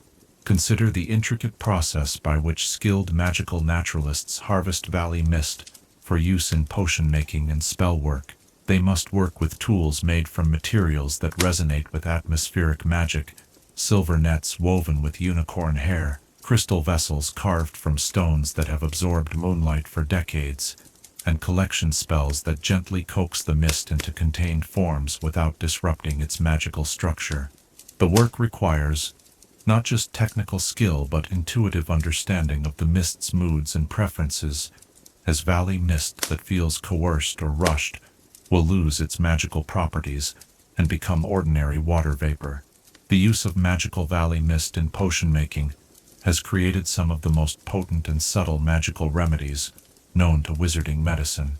When added to healing potions, valley mist seems to carry the gentle, nurturing energy of the protected spaces where it forms. Potions brewed with mist from valleys known for their peaceful communities often have calming effects that extend beyond their primary magical purpose. Healing drafts that include valley mist tend to work more gradually but more thoroughly than those made with ordinary water, supporting the body's natural healing processes rather than forcing rapid but potentially incomplete recovery. The seasonal variations in magical valley mist create a natural calendar that experienced practitioners learn to read and anticipate. Spring mist carries the energy of renewal and growth, making it particularly valuable for potions designed to support new beginnings or healing from long-term ailments. Summer mist, formed during the height of magical activity, tends to be more potent but also more volatile, requiring careful handling to prevent magical accidents.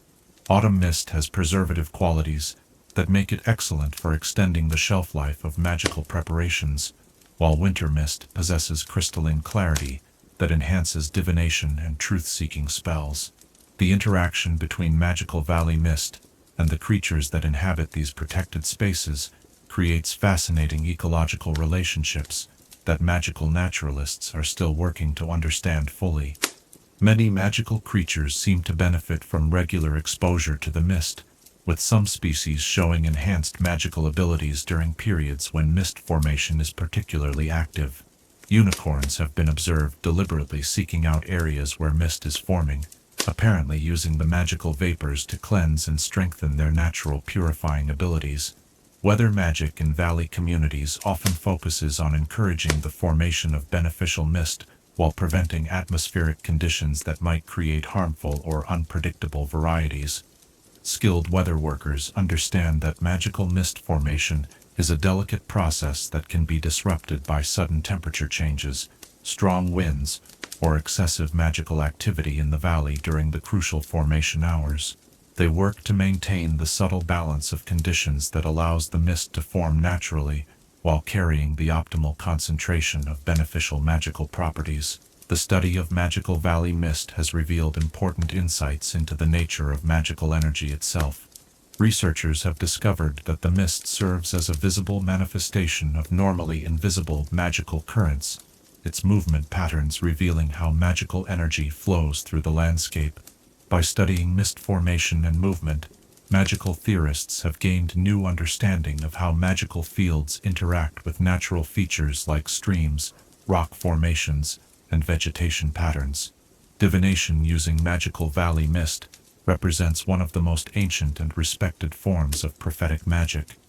Skilled seers learn to read the patterns formed by mist as it rises and moves through the valley, interpreting swirls, eddies, and color variations as symbolic messages about future events. This practice requires not just sensitivity to magical energy, but deep familiarity with the specific valley where the divination is being performed, as each location has its own vocabulary of mist patterns and their meanings. The preservation of magical valley mist for extended periods requires sophisticated magical storage techniques that maintain its properties while preventing degradation. Master preservationists use a combination of stasis charms, temperature control spells, and specialized containers enchanted to replicate the atmospheric conditions of the valley where the mist originated.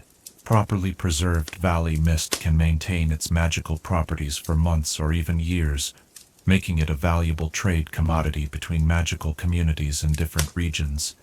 The healing properties of Magical Valley Mist extend beyond its use in potions to direct therapeutic applications. Some magical healers specialize in mist therapy, creating controlled environments where patients can breathe mist with specific therapeutic properties. Mist from valleys, known for their tranquil atmosphere, is used to treat anxiety and stress-related magical ailments, while mist from more energetically active valleys might be used to revitalize patients suffering from magical exhaustion or depression. The role of Magical Valley Mist in protective magic reflects the sheltering nature of the valleys where it forms. When properly prepared and applied, Valley Mist can create temporary shields that provide gentle but effective protection against hostile magic. These mist barriers are particularly effective against dark magic, as they seem to carry the protective intentions of the peaceful communities where they originate. The shields formed by Valley Mist are not impenetrable walls, but filtering barriers that allow beneficial magic to pass while blocking harmful influences. Research into the communication properties of Magical Valley Mist has revealed that it can serve as a medium for transmitting messages across distances, particularly between individuals who share strong emotional or magical bonds. The mist seems to carry not just words but emotional undertones and even simple magical effects, making it possible to send comfort, encouragement, or warning to distant friends or family members. This communication method works best when both the sender and receiver have personal connections to the valley where the mist originated. The artistic applications of Magical Valley Mist have inspired a unique form of magical expression that combines visual beauty with subtle magical effects. Mist artists learn to shape and color the vapor using delicate manipulation spells, creating temporary sculptures and light displays that tell stories or convey emotions. These ephemeral artworks can last for hours under the right conditions, slowly shifting and evolving as the artist continues to work with the mist's natural movement patterns. The commercial value of high-quality Magical Valley Mist has created specialized markets where collectors and traders gather to exchange rare varieties with unique properties. Mist from historically significant valleys commands premium prices, particularly if it carries the magical signature of famous events or legendary magical practitioners. The mist market operates according to strict ethical guidelines designed to prevent over-harvesting that might disrupt the delicate ecosystems of magical valleys. The spiritual significance of Magical Valley Mist in various magical traditions reflects its role as a bridge between the material and ethereal realms. Many magical communities view the daily formation of mist as a blessing from protective spirits, a sign that the valley remains in harmony with natural magical forces. Meditation practices that focus on mist formation help practitioners develop sensitivity to subtle magical energies and deepen their connection to the natural world. Environmental concerns about Magical Valley Mist have emerged as some valleys show changes in mist formation patterns due to climate change and magical pollution. Conservation efforts focus on protecting the delicate balance of conditions that allow magical mist to form naturally, including monitoring magical energy levels, maintaining water quality in valley streams and springs, and protecting the plant and animal communities that contribute to healthy mist formation. As you breathe in the gentle night air and imagine the mysterious dance of magical vapors rising from hidden valleys around the world, carrying with them the accumulated blessings and protective intentions of generations of magical communities, consider this wonder-filled question: what secrets might the mist whisper to those patient enough to listen? And how might this daily miracle of magical meteorology remind us that the most powerful magic often reveals itself not in grand gestures, but in the quiet, persistent beauty of natural processes touched by the gentle hand of enchantment? Chapter 9. The Traditional Wizarding Patience Rituals. In the sacred spaces where magical communities gather to honor their deepest values and strengthen their spiritual bonds, there exist ceremonies as old as organized wizarding society itself, rituals designed not to display magical power, but to cultivate the quiet virtue that makes all true magical achievement possible. Tonight, we explore the traditional wizarding patience rituals, those profound ceremonies that transform eager young wizards into practitioners capable of the sustained dedication that characterizes true magical mastery. The origins of formal patience rituals can be traced to the early magical monasteries of medieval Europe, where wizard monks recognized that their novices needed structured practices to develop the contemplative mindset necessary for advanced magical study. These religious communities created the first systematic approaches to patience cultivation, drawing inspiration from both magical theory and spiritual tradition to design ceremonies that would gradually transform impatient human nature into the measured, thoughtful disposition that magical work requires. Picture the candle-lit chamber deep within a magical monastery, where young novices gather in a circle around a simple wooden table, bearing nothing but a single seed in a clay pot. This is the beginning of the ritual of gradual growth, perhaps the most widely practiced patience ceremony in the wizarding world. The ritual requires participants to tend their seed with magical energy for exactly 1 minute each day, no more and no less, watching it slowly sprout, grow, and eventually bloom over the course of many months. The discipline required to resist the temptation to accelerate the process teaches profound lessons about the relationship between patience and natural magical rhythms. The Hogwarts tradition of patience rituals evolved from these monastic practices but adapted them for the educational environment of a magical school. The annual Patience Vigil, held during the winter solstice, brings together students from all 4 houses to participate in a night-long ceremony that celebrates the virtue of waiting. Students take turns maintaining a magical flame that must be fed with their focused attention, but never forced to burn brighter or faster than its natural inclination. The vigil continues from sunset to sunrise, teaching participants that true patience involves not just waiting, but remaining actively engaged with the process of gradual development. The preparation for traditional patience rituals involves purification practices that help participants clear their minds of the urgency and impatience that characterize ordinary daily life. These preparatory exercises might include meditation periods, where participants practice sitting quietly without magical activity, breathing exercises that slow the practitioner's natural rhythms to match the gentler pace of patient magical work, or simple manual tasks, like carefully copying magical texts that require sustained attention without the excitement of immediate magical results. Consider the beautiful ritual of the turning leaves, traditionally performed in magical communities during the autumn months, when the natural world demonstrates its own patient transformation. Participants gather fallen leaves that have been touched by magical energy and use their own magical focus to gradually change the leaves' colors, one subtle shade at a time, over the course of several weeks. The ritual teaches that magical transformation is most beautiful and most lasting when it occurs slowly enough to honor the natural processes being guided rather than overridden. The circadian patience ceremony reflects the understanding that patience must be integrated into daily life, rather than practiced only during special occasions. Participants commit to performing one small magical task at exactly the same time each day for an entire lunar month, regardless of their mood, schedule, or circumstances. The task itself is deliberately simple, perhaps lighting a candle with wandless magic, or levitating a feather for exactly 60 seconds.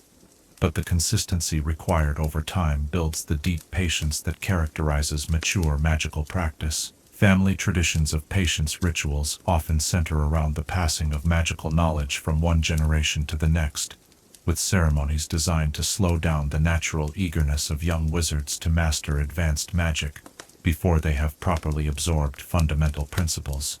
The ritual of 7 questions requires a young wizard to ask their magical mentor the same question once each week, for 7 weeks, receiving a slightly different answer each time, as their understanding deepens and their ability to appreciate subtle distinctions develops. Only after completing this process are they considered ready to advance to more complex magical studies. The community-wide patience rituals performed in wizarding villages often involve collaborative projects that require sustained effort from multiple generations to complete. The Centennial Spell is a magical working that unfolds over exactly 100 years, with each generation of the community adding their contribution to a growing magical effect that will not reach fruition until long after the original participants have passed away. These rituals teach patience on a communal scale, helping entire communities understand that the most important magical works often extend far beyond individual lifetimes. Seasonal patience rituals align human magical practice with the natural cycles that govern all life, teaching practitioners to work in harmony with the rhythms of renewal and rest that characterize the turning year. The Spring Awakening ritual requires participants to plant magical seeds at the winter solstice and tend them with minimal magical intervention, allowing the natural progression of seasons to demonstrate how magical growth occurs best when it follows natural timing rather than human urgency. The resulting magical plants often possess extraordinary properties precisely because they were allowed to develop according to their own internal rhythms. The initiation rituals for various magical professions incorporate patience ceremonies specific to each field of magical practice. Prospective healers participate in the Vigil of Gentle Touch, spending entire nights practicing the lightest possible magical healing techniques on volunteers with minor ailments, learning to provide just enough magical energy to support natural healing without overwhelming the patient's own recovery processes. Future potioneers engage in the ritual of perfect timing, where they must brew increasingly complex potions while strictly observing traditional timing requirements, no matter how long the processes take or how eager they become to see results. The tools and materials used in patience rituals are deliberately simple, chosen to focus attention on the process of waiting rather than the complexity of magical implements. Hourglasses filled with enchanted sand that falls at magically regulated rates help participants visualize the passage of time in patient magical work. Prayer beads carved from woods that grow extremely slowly serve as tactile reminders of the virtue being cultivated. Mirrors that show reflections only to those maintaining perfect stillness teach the relationship between inner calm and magical effectiveness. Music plays a crucial role in many patience rituals, with specially composed pieces that unfold at deliberately measured tempos, training participants to move their magical energy in rhythm with unhurried melodies. The Cantata of Measured Time is a musical composition that takes exactly 4 hours to perform completely, with participants taking turns maintaining magical harmonies that must be sustained at precise intervals throughout the entire performance. The discipline required to maintain magical focus for such extended periods, while resisting the urge to speed up or add embellishments, builds the kind of patient endurance that advanced magical work requires. The psychological aspects of patience rituals address the emotional challenges that impatient practitioners face in their magical development. The ceremony of acknowledged frustration provides a structured way for participants to express and release the natural irritation that arises when magical progress seems slow, creating a safe space where impatience can be acknowledged without being allowed to disrupt the patient work. These emotional release practices prevent the accumulation of negative feelings that can interfere with the calm mindset that patient magical practice requires. Group patience rituals create bonds between participants that extend far beyond the ceremony itself, establishing communities of practice where wizards support each other's efforts to maintain patient approaches to magical development.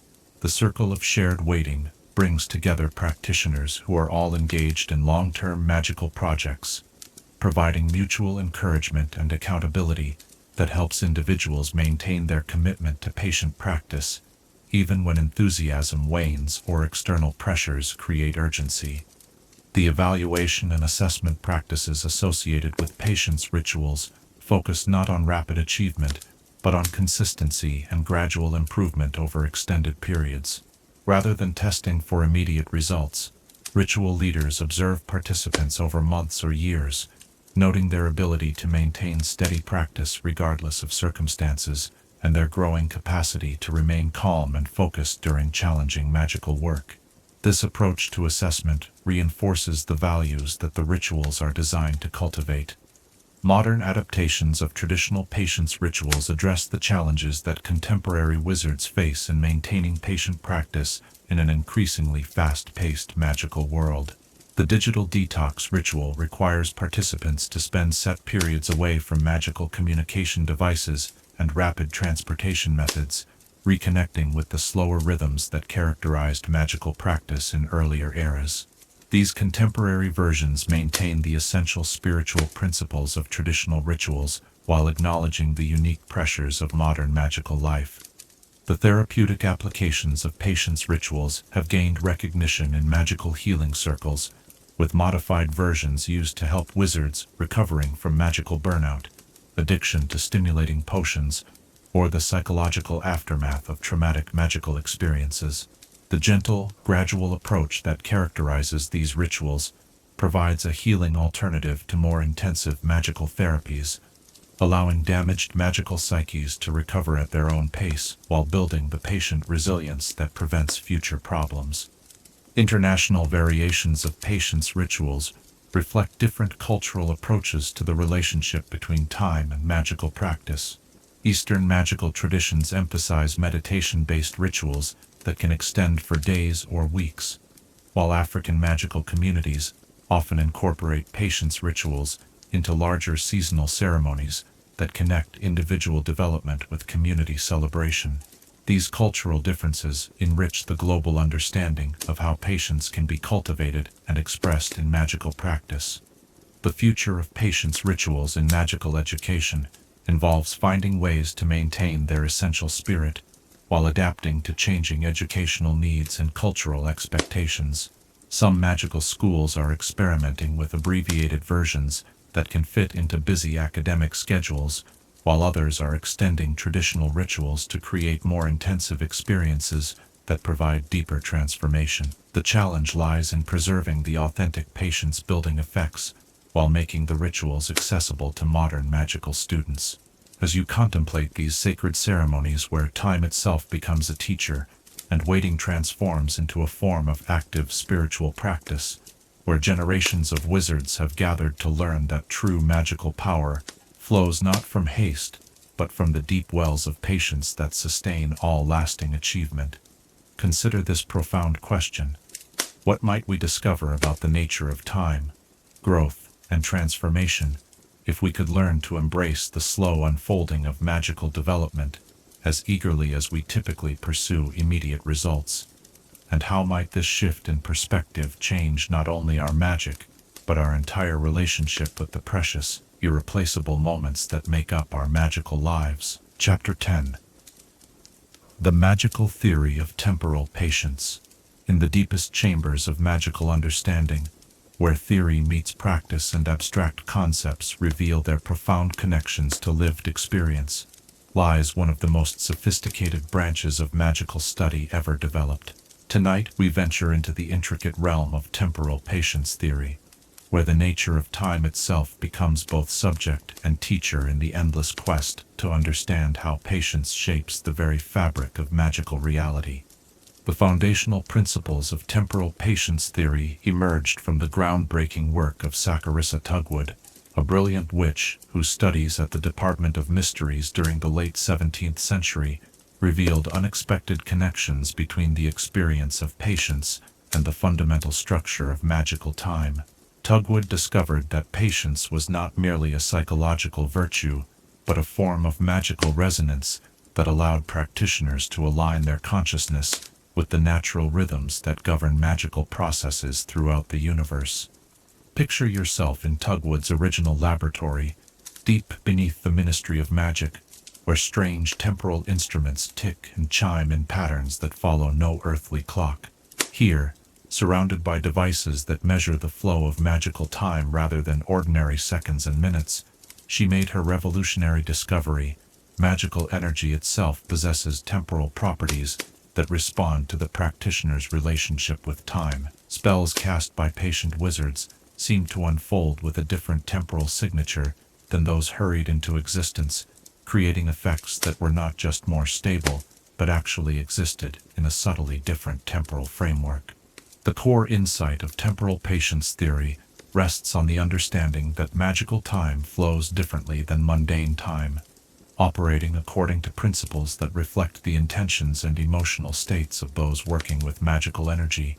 A wizard approaching spell work with genuine patience enters into what Tugwood termed synchronous time, a state where their personal temporal experience aligns with the natural unfolding rhythms of the magic they are attempting to channel.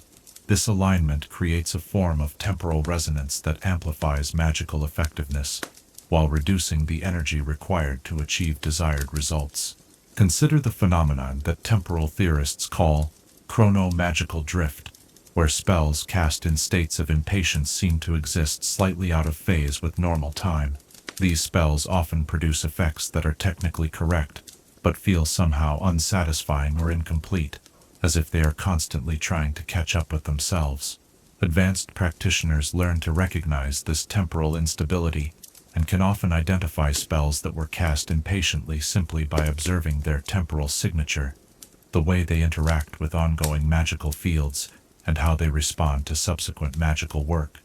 The mathematical frameworks developed to describe temporal patience reveal elegant relationships between emotional states and temporal flow rates. The Tugwood equations demonstrate that patience acts as a form of temporal modifier, creating what mathematicians call time dilation fields around patient magical practitioners. These fields allow the wizard to experience subjective time more slowly while working with magic, providing the mental space necessary for careful observation and gradual adjustment of magical processes without the pressure of external time constraints. Experimental verification of temporal patience theory requires specialized equipment capable of measuring magical time independently of ordinary chronological time. The chronothomic resonance chambers built for this research create isolated temporal environments where researchers can observe how different emotional and mental states affect the flow of magical time around test subjects. These experiments have consistently demonstrated that genuine patience creates measurable changes in local temporal fields, with patient practitioners existing in slightly slower subjective time that allows for more precise magical work. The practical applications of temporal patience theory have revolutionized advanced magical education, particularly in fields that require extraordinary precision and timing. Master potioneers use temporal patience techniques to enter synchronous time states that allow them to perceive the subtle changes in brewing potions that occur over microsecond intervals. Transfiguration specialists employ temporal patience to maintain the extended concentration necessary for complex transformations, existing in subjective time states that allow them to monitor and guide lengthy magical processes without experiencing ordinary fatigue or distraction. The relationship between temporal patience and magical memory reveals another layer of complexity in this theoretical framework. Memories of magical experiences that occurred during states of temporal patience appear to be encoded differently in the wizard's mind, retaining not just the factual details of what occurred, but the actual temporal signature of the experience. This means that patient magical practitioners can literally re-experience the time flow of their most successful magical work, using these temporal memories as guides for achieving similar states in future magical endeavors. Diagnostic applications of temporal patience theory allow magical healers to identify and treat conditions that affect the patient's natural temporal magical rhythms. Some magical ailments manifest as distortions in the sufferer's personal temporal field, causing them to experience chronic impatience that interferes with their magical abilities. Specialized therapeutic techniques can restore healthy temporal flow patterns, often resulting in dramatic improvements in both magical effectiveness and general well-being. The study of group temporal dynamics reveals how communities of patient practitioners can create collective temporal fields that enhance everyone's magical abilities.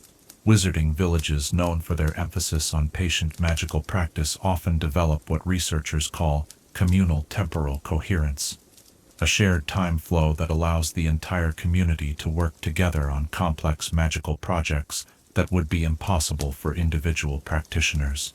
These collective temporal states require years of practice to achieve and maintain, but they enable magical accomplishments that extend far beyond what any single wizard could achieve alone.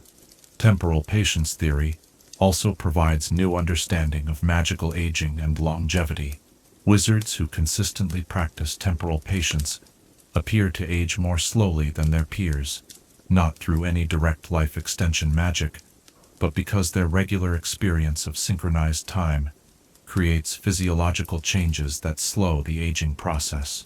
The theoretical framework suggests that patience literally allows practitioners to exist partially outside normal temporal flow, experiencing a form of time that is less destructive to biological systems. The intersection of temporal patience theory with divination reveals fascinating insights into the nature of prophetic magic. Seers who achieve genuine temporal patience states report experiencing what they call temporal permeability, the ability to perceive events from multiple time periods simultaneously. This suggests that patience is not just helpful for divination, but may be essential for accessing the temporal flexibility that true prophetic sight requires. The most accurate prophecies appear to emerge from states of profound temporal patience, where the seer's consciousness becomes distributed across multiple temporal positions. Advanced research in temporal patience has led to the development of what theorists call temporal magical tools, enchanted objects that can store and replay specific temporal states for later use. A wand enchanted with temporal patience signatures can help its user achieve patience states more easily, while temporal resonance crystals can create environmental conditions that support the natural development of temporal patience in young magical practitioners. These tools represent the practical application of temporal theory to magical craftsmanship. The philosophical implications of temporal patience theory challenge traditional understanding of free will and magical causation. If patience allows practitioners to exist partially outside normal temporal flow, questions arise about the relationship between choice and destiny in magical practice. Some theorists argue that temporal patience reveals the illusory nature of linear time, suggesting that all magical possibilities exist simultaneously, that patience simply allows practitioners to access the temporal position where their desired outcomes naturally occur. Comparative studies of temporal patience across different magical cultures reveal interesting variations in how different traditions understand and cultivate relationships with magical time. Eastern magical practices that emphasize meditation and gradual cultivation appear to naturally develop temporal patience as a byproduct of their training methods. Indigenous traditions that integrate magic with seasonal and generational cycles demonstrate sophisticated understanding of how personal temporal awareness must align with larger temporal patterns in the natural world. The therapeutic applications of temporal patience theory extend beyond magical healing to address purely mundane stress and anxiety disorders. Non-magical people who learn basic temporal patience techniques report significant improvements in their subjective experience of time pressure and their ability to maintain focus during challenging tasks. This suggests that the temporal aspects of patience may represent fundamental features of consciousness rather than purely magical phenomena. Educational reform based on temporal patience theory has led to experimental magical curricula that emphasize temporal awareness as a core subject rather than treating patience as a secondary virtue. Students in these programs learn to recognize their own temporal patterns, understand how different emotions affect their relationship with time, and develop practical skills for entering temporal patience states when engaged in magical work.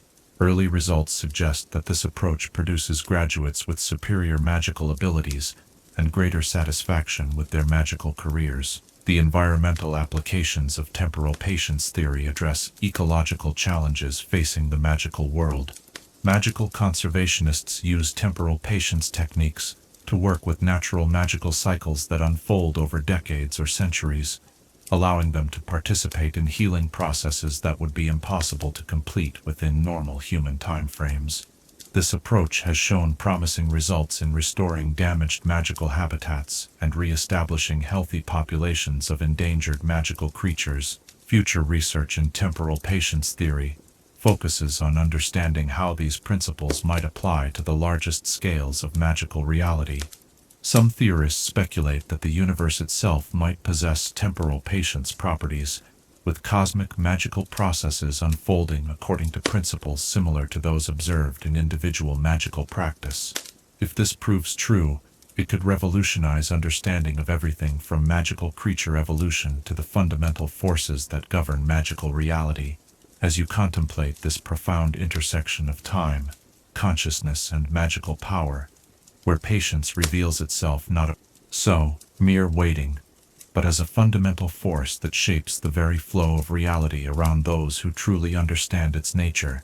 Consider this ultimate question: if our relationship with time itself can be transformed through the cultivation of genuine patience, what does this suggest about the nature of consciousness, choice, and possibility, in a universe where the deepest magic flows, not from forcing change, but from learning to dance in perfect harmony with the eternal rhythms that govern all existence? Chapter 11. The Ancient Magic of Estonian Wizards. Along the windswept shores of the Baltic Sea, where ancient forests whisper secrets older than recorded history, and countless islands dot the gray waters, like stepping stones between worlds, there exists a magical tradition as enduring and mysterious as the land itself. Tonight we journey to Estonia, where wizarding practices have flourished in harmony with one of Europe's most pristine natural environments, creating forms of magic that reflect the deep connection between the Estonian people and their remarkable homeland. The magical heritage of Estonia traces its roots to the ancient Finno-Ugric peoples who settled these lands thousands of years ago, bringing with them shamanic traditions that would form the foundation of all subsequent Estonian magical practice. These early practitioners understood magic not as a force to be wielded, but as a living relationship with the natural world, particularly with the vast forests that covered the land and the countless waterways that connected communities across the region. Their approach to magic emphasized harmony, reciprocity, and deep respect for the spirits that inhabited every tree, stone, and stream. Picture yourself walking through the Lahima forest in the early morning mist, where the scent of pine resin mingles with the earthy fragrance of moss-covered stones. Here, among trees that have stood for centuries, Estonian wizards developed their distinctive practice of metsatarkus, forest wisdom, a magical discipline that requires practitioners to form individual relationships with specific trees, learning to communicate with the ancient spirits that dwell within the oldest and most powerful specimens. These partnerships, once established, can last for generations, with knowledge and magical techniques passed down through families, along with the responsibility for maintaining these sacred relationships. The Estonian approach to magical education differs significantly from the formal institutional model found in much of the wizarding world. Young Estonian wizards traditionally learn through what they call õpilaskäik, the learning journey, a gradual process that unfolds over many years as children accompany experienced practitioners through the seasons, observing and gradually participating in magical work that follows the natural rhythms of the year. This organic approach to magical development produces practitioners with an intuitive understanding of timing and natural cycles that serves them throughout their magical careers. The song magic tradition of Estonia represents one of the most sophisticated forms of vocal spellcasting found anywhere in the wizarding world. Estonian magical songs, known as voyul, are not simple incantations, but complex musical compositions that can extend for hours, their melodies and rhythms carefully calibrated to resonate with specific magical frequencies. The legendary singing revolution of 1988, while known to the non-magical world as a peaceful political movement, had profound magical dimensions, with Estonian wizards using traditional song magic to help protect and unite their people during a crucial historical moment. Consider the remarkable Estonian tradition of bog magic, practiced in the vast peat wetlands that cover much of the country's landscape. These ancient bogs, some of which have remained unchanged for thousands of years, serve as repositories of magical energy that Estonian practitioners have learned to access and direct for healing and protective purposes. The bog wizards, or Rabatargad, understand the slow, patient magic of these watery environments, where time moves differently and spells can be anchored to unfold over decades or even centuries. The magical properties of Estonian islands create unique opportunities for specialized forms of enchantment that exist nowhere else in the wizarding world. Each of the country's numerous islands develops its own magical microclimate, influenced by its size, location, and history. Saramea, the largest island, is renowned for its powerful protective magic, while the smaller islands often serve as retreats where Estonian wizards go to develop specific magical skills in environments where the veil between worlds grows thin and magical work can proceed with minimal outside interference. Estonian rune magic draws upon both Germanic runic traditions and indigenous symbol systems that predate written history. Estonian magical practitioners carve their spells into objects made from local materials, birch bark, amber, juniper wood, creating talismans and protective charms that carry the magical intentions of their creators while remaining closely connected to the natural environment where they were crafted. These rune-carved objects often develop additional magical properties over time, growing stronger and more complex as they absorb magical energy from their surroundings. The seasonal festivals of Estonian wizarding communities reflect their deep integration with natural cycles and their understanding of how magical energy ebbs and flows throughout the year. The midsummer celebration, known as Jaanapave, involves lighting magical bonfires that serve not just as celebration, but as focusing points for community spells designed to ensure prosperity and protection for the coming year. These festivals are working magical ceremonies where the entire community participates in creating and maintaining the magical protections that shield their villages from harm.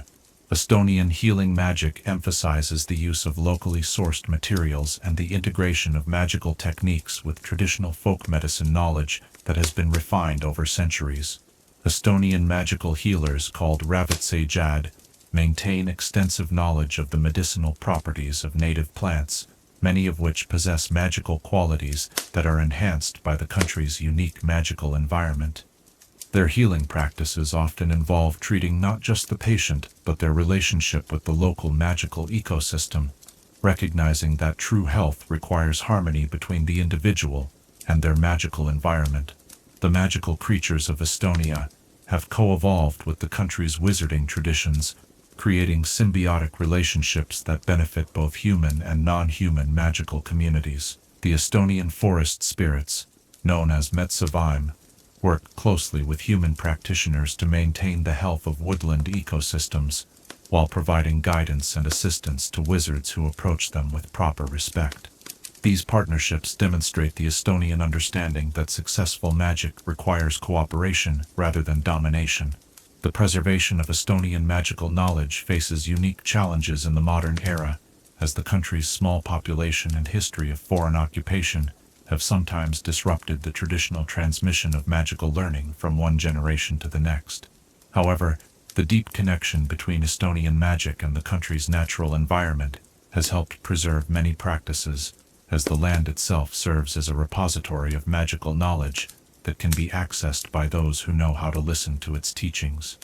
Estonian magical craftsmanship produces objects that are renowned throughout Northern Europe for their durability and subtle power.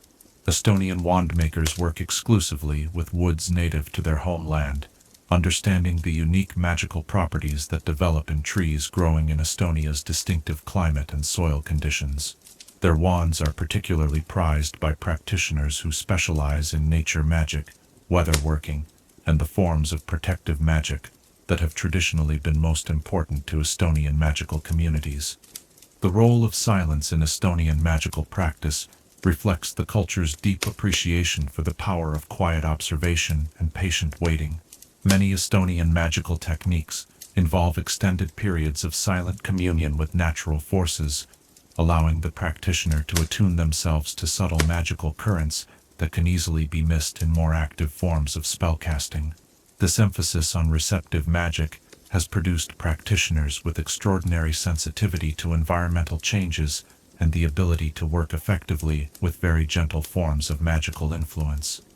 Estonian magical architecture integrates buildings seamlessly with their natural surroundings, creating structures that enhance rather than disrupt local magical fields. Traditional Estonian magical dwellings are built using construction techniques that allow them to flex and adapt to seasonal changes in magical energy flow, while incorporating natural materials in ways that create harmonious relationships between indoor and outdoor magical environments.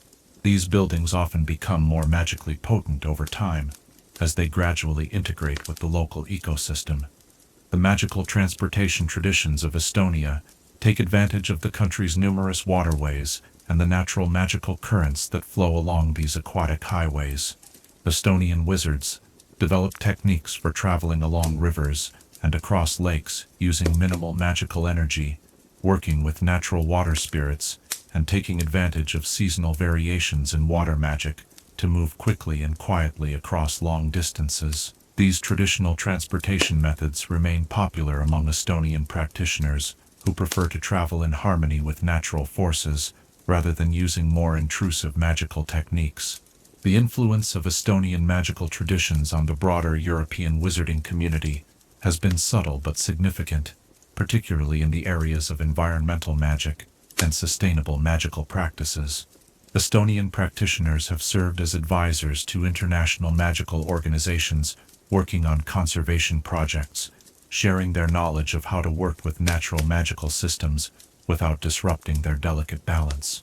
Their approach to magic offers valuable lessons for magical communities facing environmental challenges in other parts of the world. The future of Estonian magical traditions lies in finding ways to preserve their essential connection to the natural environment while adapting to the challenges of an increasingly connected global magical community. Young Estonian wizards often struggle with whether to remain in their homeland to continue traditional practices or seek broader magical education that might take them away from the natural environment that nourishes their unique magical abilities. This tension between tradition and progress continues to shape the evolution of Estonian magical culture. The digital age has brought new opportunities for sharing Estonian magical knowledge with the global wizarding community, while also creating concerns about the commercialization and misappropriation of traditional practices. Estonian magical leaders work carefully to share their knowledge in ways that honor their traditions, while contributing to global understanding of sustainable magical practices and the importance of maintaining harmony between magical communities and their natural environments. Research collaborations between Estonian magical practitioners and international magical institutions have yielded valuable insights into the relationship between magical practice and environmental health. These partnerships demonstrate how traditional knowledge systems can inform modern magical research while benefiting from the resources and methodological approaches available through academic institutions. The results of this collaborative work continue to influence magical environmental policy throughout Europe. As you breathe in the clean air that carries the scent of ancient forests, and feel the gentle pulse of magic that flows like sap through the trees and streams of this remarkable land, where wizards have learned to live as partners rather than masters of the natural world, consider this profound question: what wisdom might we gain from magical traditions that see power not as something to be grasped and wielded, but as something to be received and shared? And how might this understanding transform our relationship, not only with magic, but with the living world that sustains all life? Chapter 12. The historical development of magical waiting. In the final chapter of our gentle journey through the realms of patience and magical practice, we turn our attention to perhaps the most fundamental and transformative aspect of all magical learning, the art of waiting itself. Tonight, as our exploration draws to its peaceful close, we trace the historical development of magical waiting, that profound practice which teaches us that the spaces between action often hold the greatest power and the deepest wisdom. The earliest understanding of magical waiting emerged from the observation that nature itself operates according to cycles of activity and rest, growth and dormancy, manifestation and potential. Ancient magical practitioners recognized that attempting to force continuous magical activity was not only exhausting but often counterproductive, producing effects that were unstable or incomplete. They began to develop systematic approaches to magical waiting, understanding that the periods of apparent inactivity were actually times of subtle but crucial magical work. Picture the ancient Celtic druids gathering in their sacred groves, not to perform spectacular feats of magic, but to practice the profound discipline of magical waiting. They understood that the most powerful magic often required extended periods of preparation and receptivity, times when the magician's role was not to act, but to remain open to the subtle influences and opportunities that could only be perceived in states of deep attentiveness. These periods of magical waiting were not empty time, but rich with potential, filled with the gentle work of attuning consciousness to magical currents that operated on timescales far longer than human urgency. The medieval period brought the formalization of magical waiting through the monastery schools, where wizard monks developed systematic approaches to what they called expectant meditation. These practices recognized that magical waiting was not passive but required active cultivation of the proper mental and spiritual states. The monks created detailed schedules that alternated periods of magical activity with intervals of purposeful waiting, understanding that each phase was essential for the development of mature magical ability. The Renaissance introduced new complexity to the understanding of magical waiting, as scholars began to investigate the psychological and physiological mechanisms through which waiting enhanced magical effectiveness. The great magical theorist Cornelius Agrippa wrote extensively about what he termed the magic of suspended action, describing how the deliberate choice to refrain from immediate magical response often created conditions where more elegant and powerful solutions could emerge naturally. Consider the transformation that occurred in potion making during this period, as brewers began to understand that the intervals between active steps in potion preparation were not simply waiting periods, but crucial phases of the brewing process.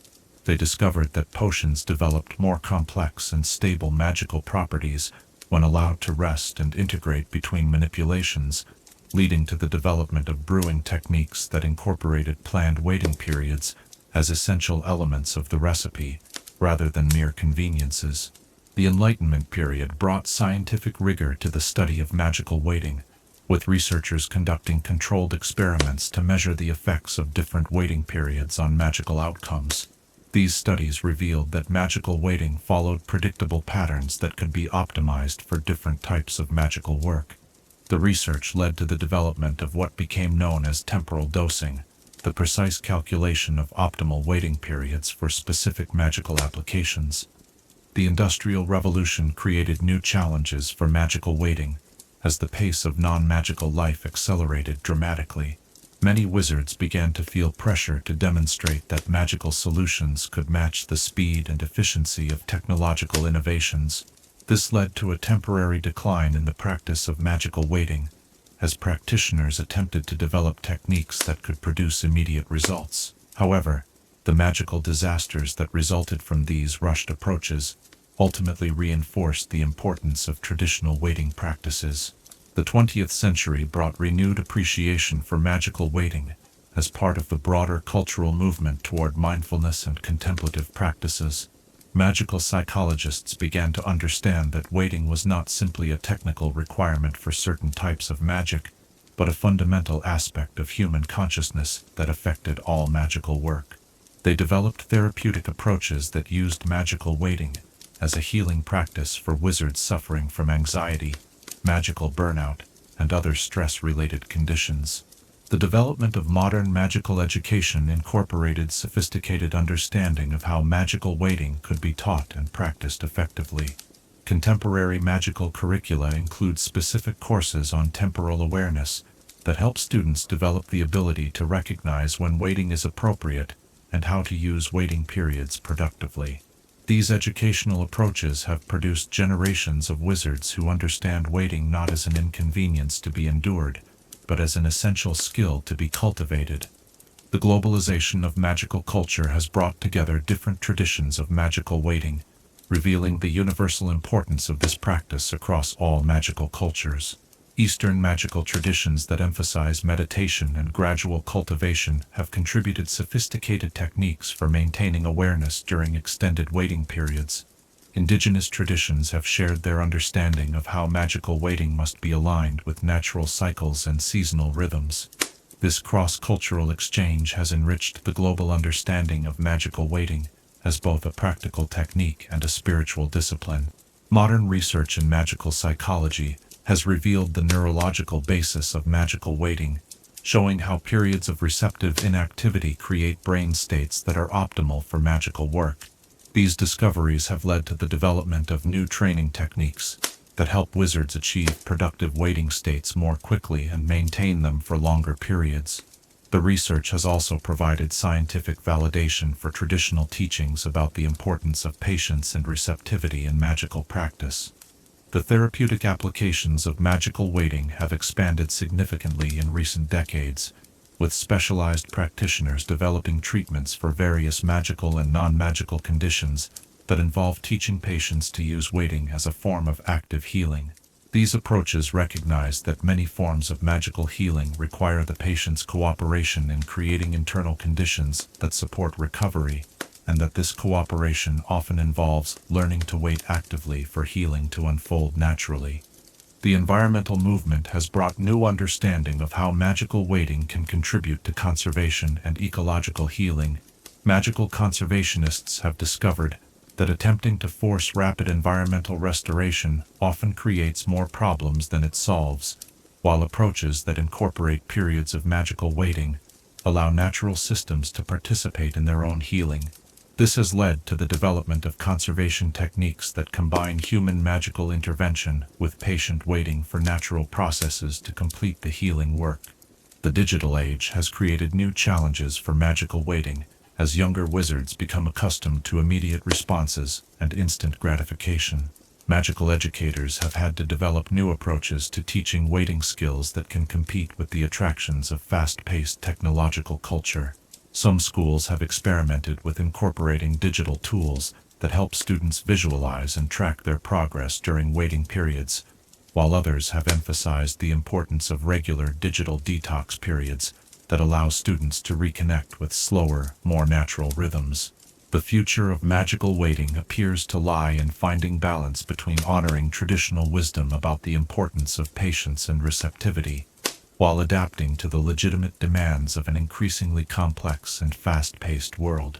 Leading magical theorists suggest that the next evolution in magical waiting will involve developing more sophisticated understanding of when different types of waiting are appropriate, and how to transition smoothly between active magical work and receptive waiting states. Contemporary magical philosophy has begun to explore the deeper spiritual dimensions of magical waiting, recognizing it not just as a practical technique, but as a form of contemplative practice that can lead to profound insights about the nature of time, consciousness, and magical reality. These philosophical investigations suggest that magical waiting may be one of the most direct paths to understanding the fundamental nature of magic itself. The integration of magical waiting into mainstream magical culture continues to evolve, as more practitioners recognize its value, not just for specific magical applications, but as a general approach to living that can enhance all aspects of magical life. The practice of magical waiting is being incorporated into magical therapy, magical education, magical research, and even magical governance, as decision-makers recognize the value of creating space for reflection and careful consideration before taking action. As we reach the end of our journey through the quiet realms of patience and waiting, as the gentle stories of magical communities and ancient wisdom settle into the peaceful spaces of memory and dream, we find ourselves transformed by the understanding that magic's greatest power often lies not in what we do but in what we choose not to do, not in the force of our will, but in the depth of our receptivity, not in the speed of our action, but in the wisdom of our waiting. And so, as you prepare to drift into the restorative silence of sleep, carrying with you the accumulated wisdom of generations of patient magical practitioners, consider this final, gentle question. What would change in your own magical life if you could learn to trust the spaces between spells as much as the spells themselves? And how might the art of magical waiting open doorways to forms of power and understanding that can only be discovered by those brave enough to pause, breathe, and allow the deeper magic of existence to reveal itself in its own perfect time?